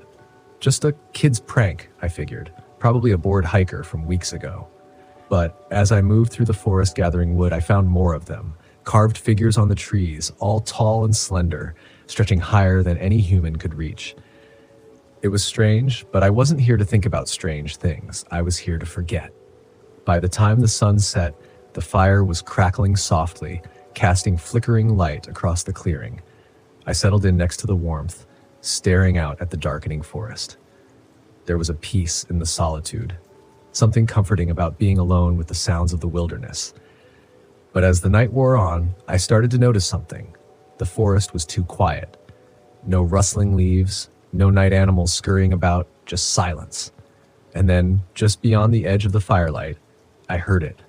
A soft rustling sound, like something moving through the underbrush. I sat up, scanning the darkness with my flashlight. Nothing. The beam of light cut through the trees, but there was no movement, no sign of anything unusual. I shook my head. "You're just on edge," I muttered to myself, trying to dismiss the tension building in my chest. The wilderness could play tricks on you if you let it. I knew that better than most. I was here to clear my head, not to let it run wild. But then I saw it. At the edge of my vision, just for a split second, something moved. Tall, thin, just beyond the trees. I jumped to my feet, gripping the flashlight tighter, and aimed the beam toward where I'd seen the figure. But there was nothing, only the dark outline of the pines swaying slightly in the wind. I stood there, heart pounding in my chest, every muscle tense, waiting for something to step out of the shadows. But after a long moment, the rustling stopped, the trees swayed, and the forest fell back into its unsettling quiet.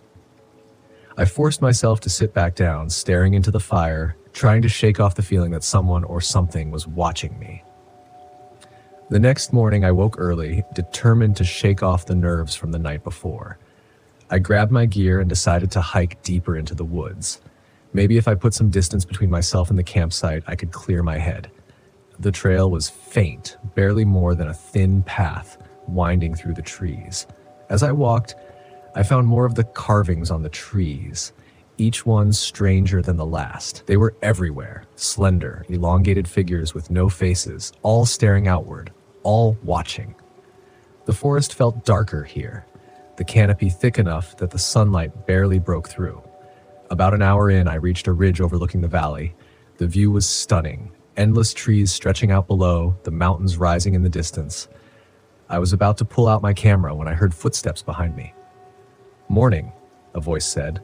I turned to see an older man, like probably in his 60s, standing a few feet away. He was holding a bundle of firewood in his arms, his face weathered and sun-creased like someone who'd spent his entire life outdoors.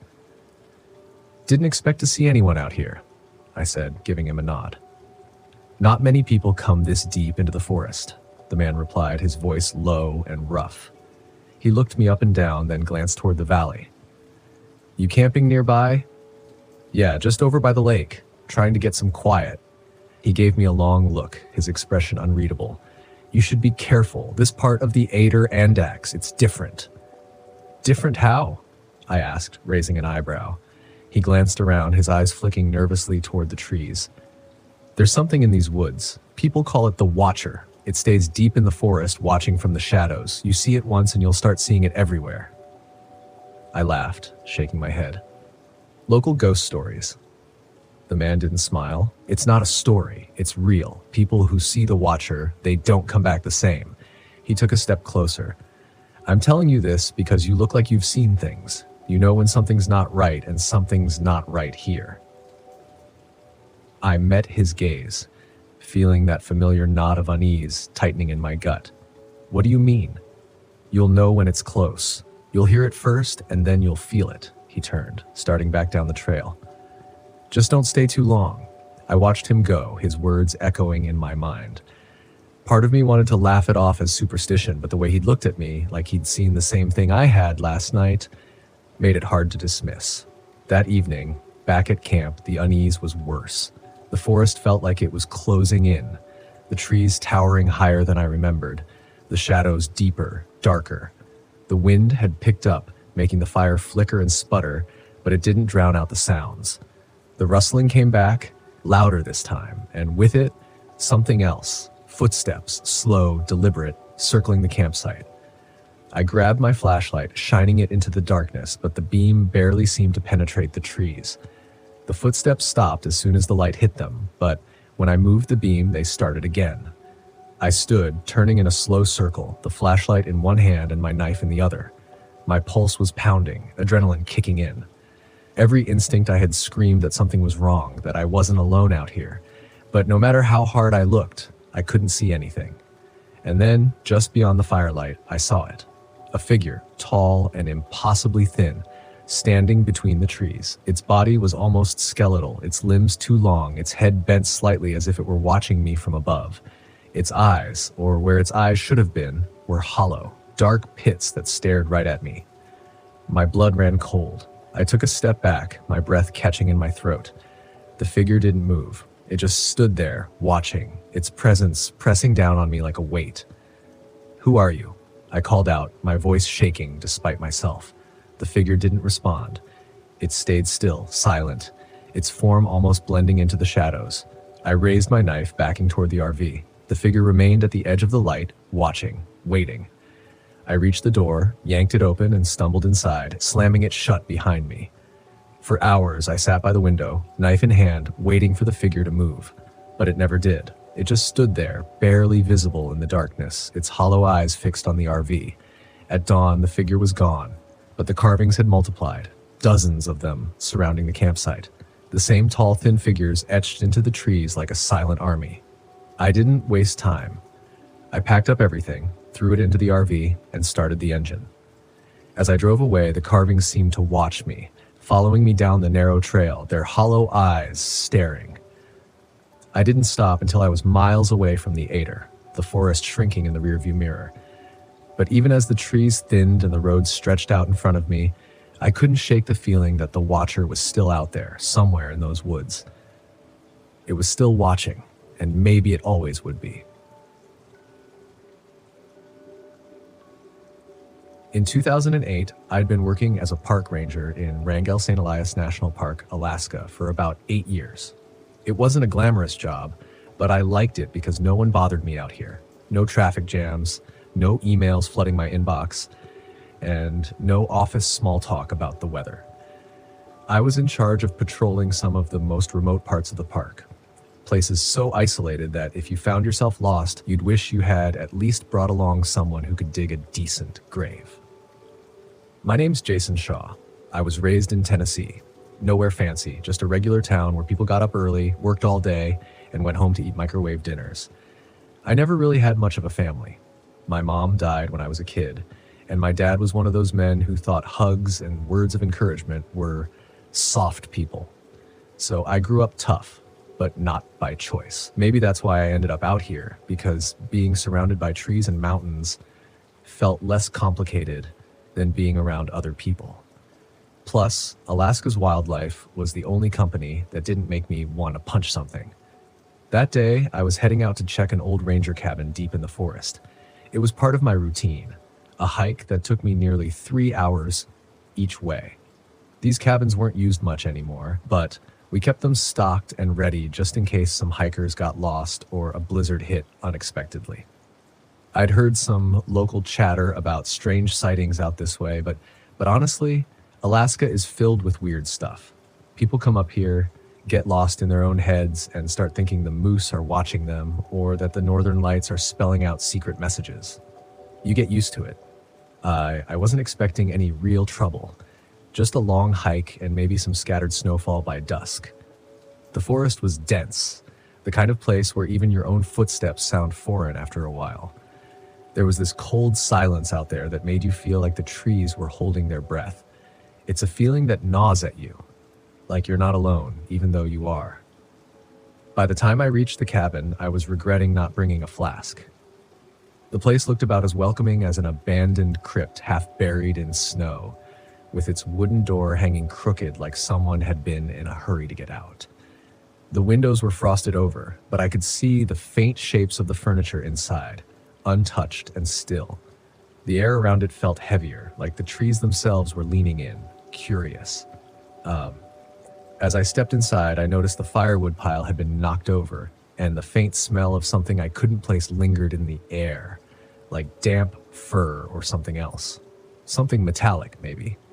Some hikers had probably stayed the night and left in a rush. It wasn't unusual, especially if they'd spotted a bear or one of Alaska's more intimidating residents. I was about to radio in when I saw it. Blood. Not a lot, just a few droplets, but it was fresh, stark against the dirty wooden floor. My mind immediately went to the usual suspects. Injured wildlife, maybe even a hunter who got too close to his own game.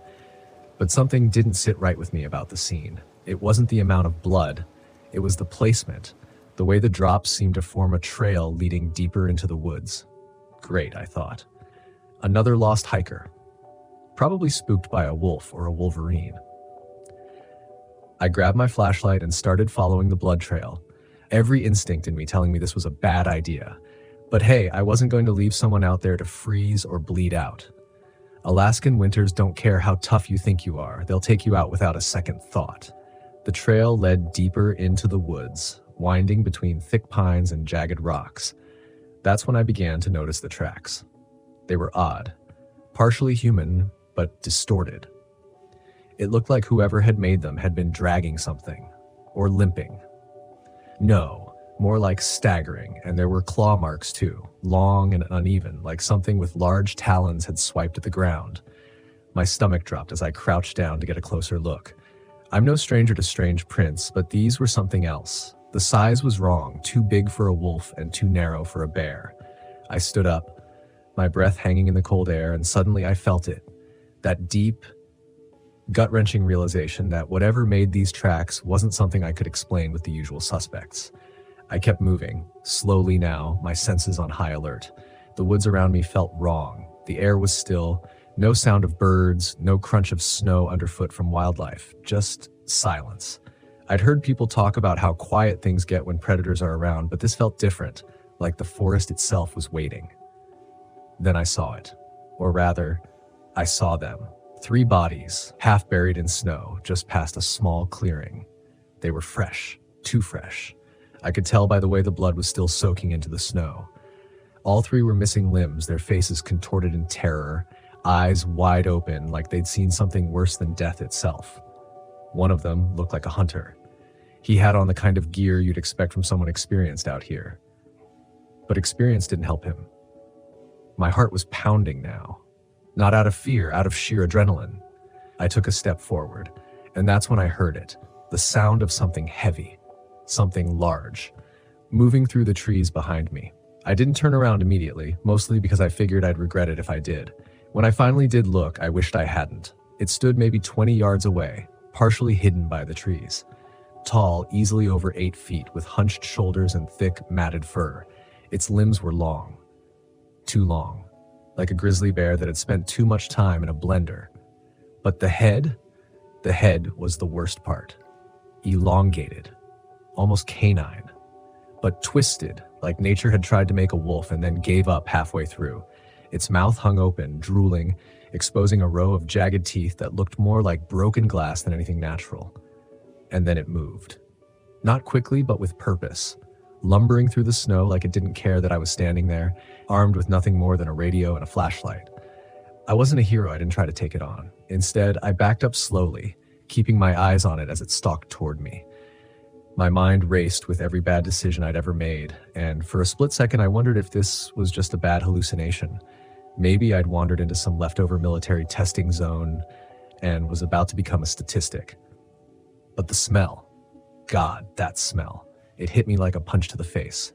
Decay, rot, and something else. Something unnatural. Like sulfur mixed with blood. My legs finally kicked into gear and I turned, running like hell through the woods, not caring which direction I was heading. The creature didn't make a sound as it followed, just the dull thud of its massive body moving through the snow. My lungs burned, my heart felt like it was going to explode, but I kept running, fueled by the very real possibility that if I stopped, I'd end up like those bodies in the clearing. I don't know how far I ran, but I eventually lost it. At least I thought I did. The forest around me was pitch black now, and my flashlight was starting to flicker. The radio crackled uselessly in my hand. I stopped to catch my breath, leaning against a tree, trying to make sense of what the hell had just happened. And that's when I heard the scream. Close. Maybe 100 yards away. At first, I thought it was human. It wasn't. It was something trying to sound human. Like a poor imitation, I don't know what came over me, but I started moving again, this time more cautiously. The scream came again, closer this time, and then I saw the source. Another body. But this one was different. It was alive, barely. A woman, or at least what was left of her, was crawling through the snow. Her legs had been torn to shreds, and she was dragging herself forward, leaving a trail of blood behind her. I crouched down beside her, ready to help, but as soon as I touched her, I knew it was too late. She looked at me, her eyes wild with pain and fear, and then she whispered something I'll never forget. It's not from here. Before I could ask her what she meant, she let out a final, ragged breath and went still. I stood up, scanning the trees, my pulse hammering in my ears. Whatever had done this wasn't far. I needed to get out of here. Fast. But as I turned to leave, I caught a glimpse of something shiny poking out of the snow beside the woman's body. A camera. A small, handheld one. It looked like it had seen better days, but it was intact. I grabbed it, tucking it into my jacket pocket, and took off again, my mind racing with questions. Back at the ranger station, I didn't say a word to anyone. I just locked myself in the office, pulled out the camera, and hit play. The footage was shaky, the kind you'd expect from someone running for their life. It showed the forest, the snow, the trees blurring by as the person holding the camera sprinted. And then, for a split second, there it was, the creature. Its massive form loomed in the background, moving too quickly for something that size. And then, the screen went black. I sat there for what felt like hours, trying to process what I'd just seen. Eventually, I knew I had to do something. The next morning, I handed the camera to my supervisor without saying much. "You're not going to believe this," I said. He watched it, his face going pale. After a few minutes, he turned it off and looked at me. "Let's keep this between us for now," he said. I nodded, not because I agreed, but because deep down I knew that whatever it wasn't something anyone else needed to know about. Alaska had its secrets, and I had just stumbled upon one I wished I hadn't. The next day, the cabin was burned down, by accident. Let's just say I got a promotion after that. And they finally put a flask in my ranger kit. Not that I needed one. I quit drinking after that night. No use trying to forget what you can't explain. We thought we knew the Ozarks. Matt swore up and down that Mark Twain National Forest was a hidden gem. Untouched trails, beautiful vistas, perfect for a 3-day backpacking trip. He was always good at selling these kinds of trips, making it seem like a dream adventure. I believed him mostly because I loved him. Even then, as we parked the car at the trailhead and unloaded our gear, I couldn't shake the feeling that this trip was going to be different. Looks like we're in for some real wilderness this time, Kyle said, flashing a grin. He was already making jokes about getting lost and being eaten by cryptids. Classic Kyle, always trying to lighten the mood. I laughed it off, but something about the dense trees and the isolation made the joke sit heavy in my chest. The forest felt too quiet, too vast. Matt, as usual, was all business. He was adjusting his pack, double-checking the map on his phone. "We'll follow the GPS for most of the way," he said, his voice filled with confidence. "Should be easy, just a couple of tough climbs, but nothing we can't handle." I glanced at Sarah, who was tightening the straps on her hiking boots. She was always the tough one, competitive, never backing down from a challenge. I liked that about her, but sometimes it felt like she had something to prove, especially when Matt was around. I couldn't tell if it was admiration or rivalry. "Let's get moving," Matt called, waving us on. "We've got a lot of ground to cover." The first day went as expected. We hiked deeper into the forest, leaving behind the marked trails and venturing into the heart of the wilderness. The trees were taller here, their branches heavy with green, creating a canopy that let in only slivers of sunlight. It felt like the forest was swallowing us whole, but Matt pressed on, oblivious to the creeping unease that gnawed at me. That night, we set up camp by a small stream. The air was cooler than I expected, a bite of cold that sank into my bones as the sun set. Kyle's tent had a broken pole, something he hadn't noticed until we tried setting it up. He laughed it off, saying he'd just sleep in Sarah's tent, but Matt's frustration was clear. "Next time, check your gear before we leave," Matt snapped, his voice tight. "Relax, man, it's just a tent pole," Kyle said, but the tension between them simmered. I was too tired to deal with their bickering, so I busied myself with starting the fire. Dana, my girlfriend, snapped photos as always, capturing the last glimmers of daylight filtered through the trees. She looked peaceful behind the camera, but I could tell she felt it too, that sense that something was off. That night, we heard the first howl. It was distant at first, almost like the wind moving through the trees, but then it came again, low and deep, rising into a chilling wail that made the hairs on my arms stand up. "What the hell was that?" Sarah muttered, her hand instinctively moving toward the hatchet strapped to her pack. Matt shrugged, trying to play it off. "Probably just a coyote or something. These woods are full of wildlife." But it didn't sound like any coyote I'd ever heard. I exchanged a glance with Dana, and she raised her eyebrows in that way she did when she didn't believe something. Kyle, of course, took the opportunity to joke. "Sounds like Bigfoot's out there, or maybe the Ozark Howler," he said, his voice teasing. "You guys know that one, right? Big hairy creature, glowing red eyes, hunts hikers for fun. Knock it off," Matt said sharply. "It's just an animal. Get some sleep. We've got a long hike tomorrow." I tried to brush it off too, but lying in our tent that night, I couldn't shake the feeling that something was watching us. Every rustle of the leaves, every snap of a twig outside, made my heart race. I must have drifted off at some point, but it was restless sleep. The next morning, Dana told me she'd seen something outside the tent, just for a second, but she was sure of it. Red eyes. "I saw red eyes, Matt," she said softly. I laughed nervously, thinking she must have been half asleep. "Maybe it was just a trick of the light," I said, though even I didn't believe it. I hadn't told anyone about the dreams I'd had, the sensation of being watched, hunted, like we were intruding on something that didn't want us there. Day 2 was worse. The forest grew denser, the path less defined, and the GPS signal flickered in and out. At one point, we lost it completely. Matt insisted he could still navigate using the map, but the landscape wasn't matching up with anything. The trees felt wrong, closer somehow, like they were moving in on us. The air grew colder, and the silence pressed down like a weight. "We're lost," Sarah said flatly, glaring at Matt. "We're not lost," he snapped back. "I know where we are." But he didn't. None of us did. That night, we found claw marks on the trees, deep gouges, like something had raked through the bark with claws far larger than any animal should have. Dana's hands trembled as she took pictures, but Matt dismissed it.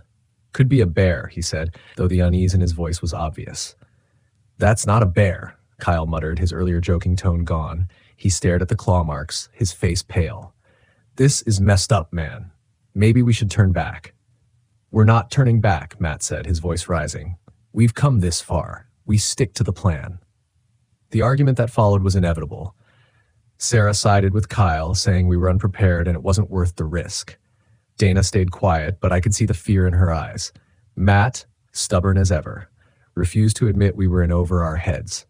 We set up camp again that night, and the howling returned. This time it was closer, louder, the sound reverberating through the trees like something was circling us. I barely slept, and when I did, I dreamt of those red eyes watching us from the darkness. In the morning, we found more signs. Animal carcasses torn apart, strewn across the ground. Deer, mostly, their bodies mangled in ways that didn't make sense.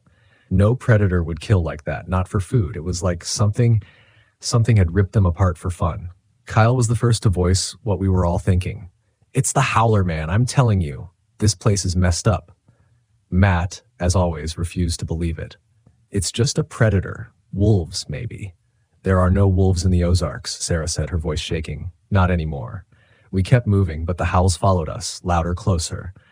By late afternoon, we knew we weren't alone. We were being hunted. It was just before dusk when we saw it. We stopped to rest, setting our packs down near a small clearing. That's when Dana froze, her camera slipping from her hands.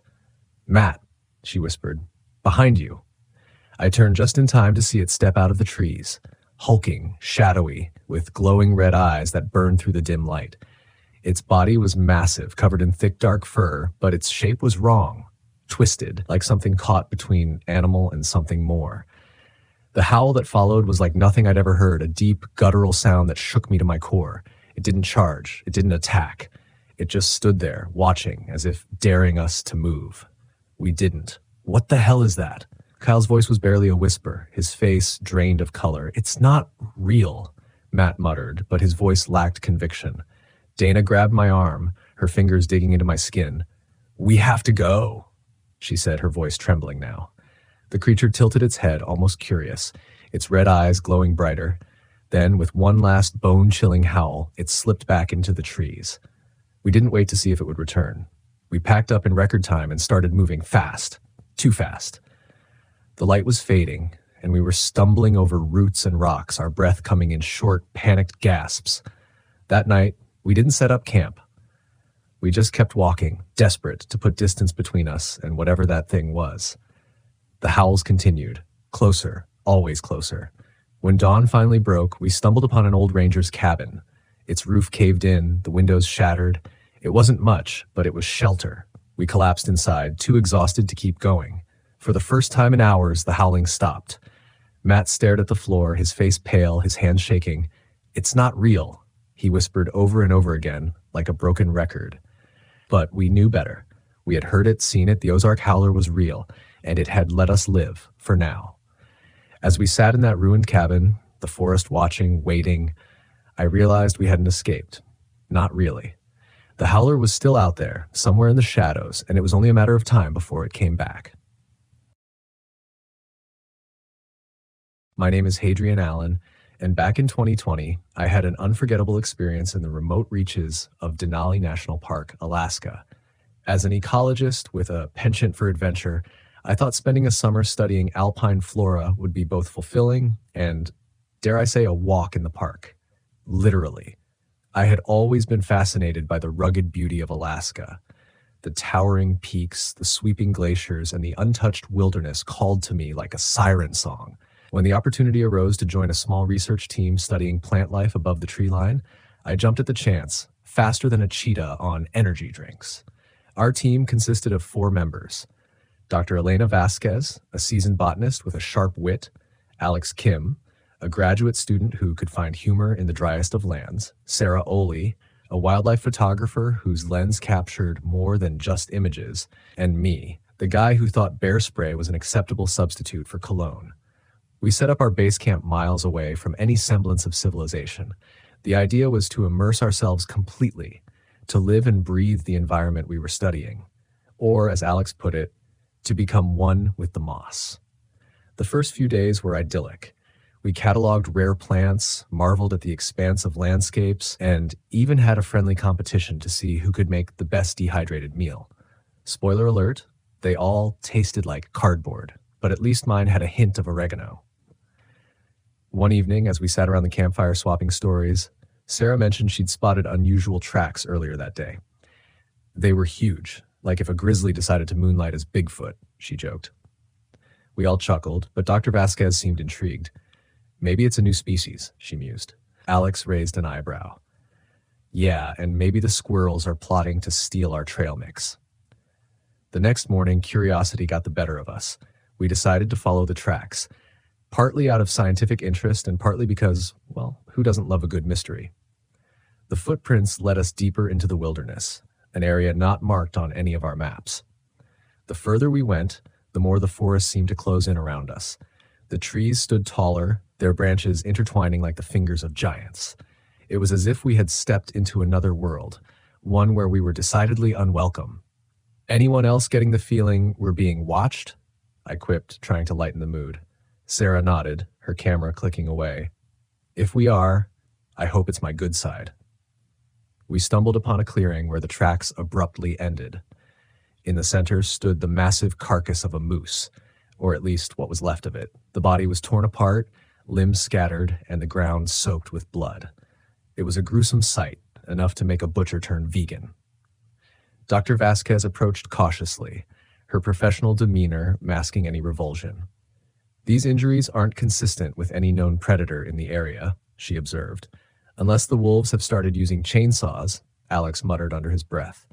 As we examined the scene, a foul stench filled the air, a mix of decay and something indescribably foul. It was so thick you could practically spread it on toast. Not that you'd want to.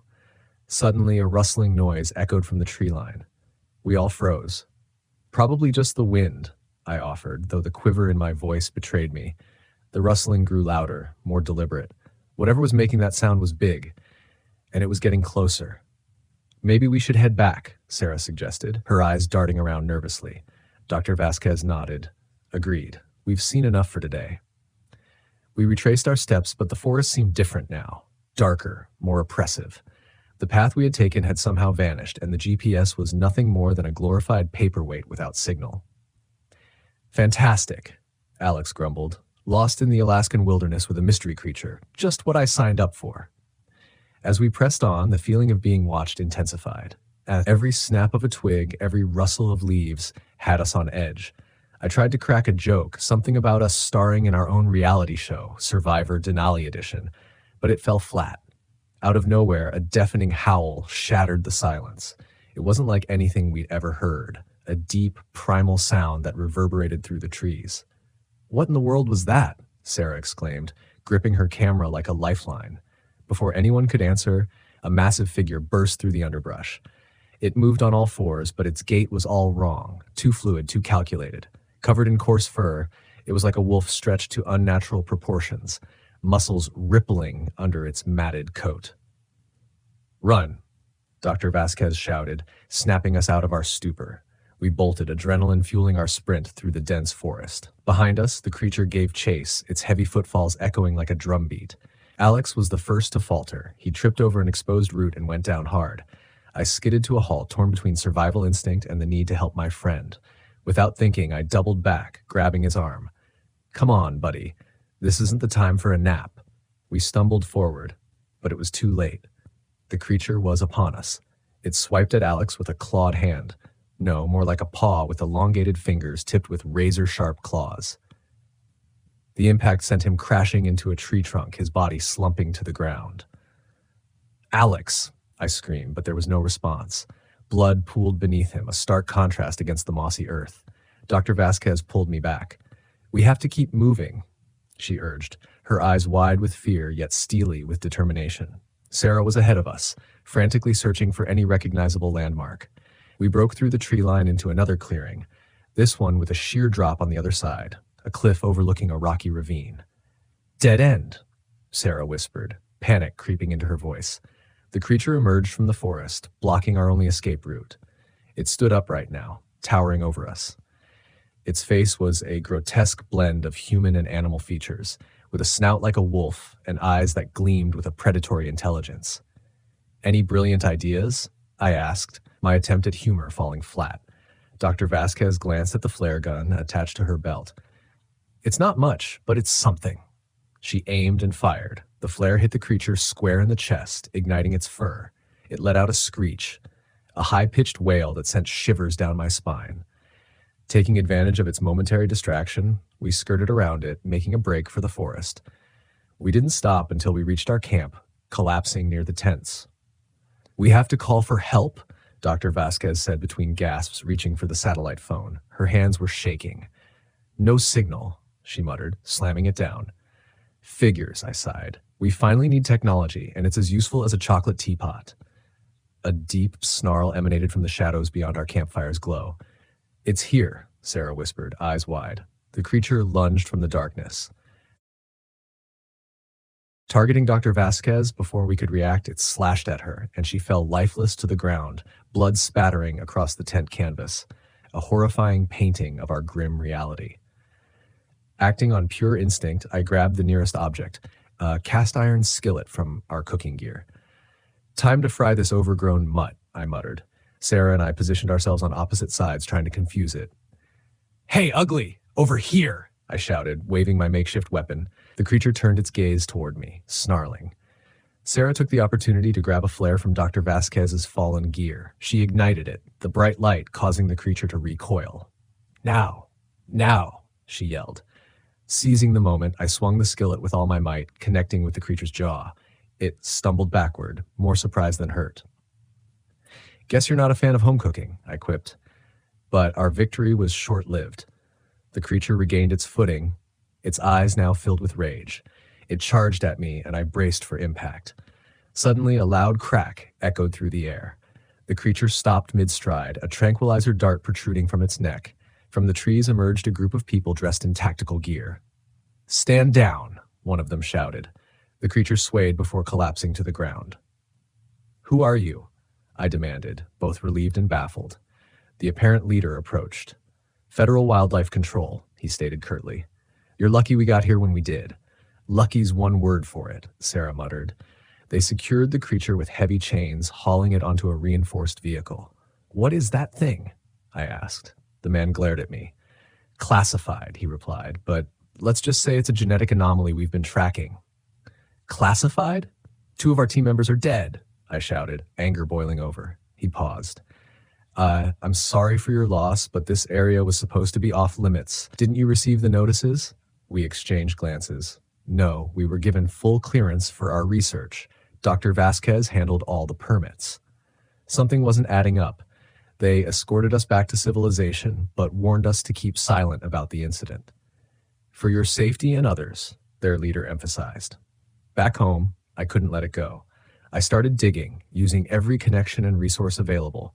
What I found was both astounding and disturbing. Deep in the archives of government experiments, I uncovered references to a project aimed at creating super soldiers by combining human and animal DNA. Cliché, perhaps, but the evidence was there. Reports of test subjects escaping into the wild, cover-ups of civilian deaths, and areas quietly quarantined under the guise of wildlife preservation. The creature we encountered wasn't a mythical beast or an undiscovered species. It was a man-made abomination, a testament to humanity's hubris. In the end, the truth was more terrifying than any monster.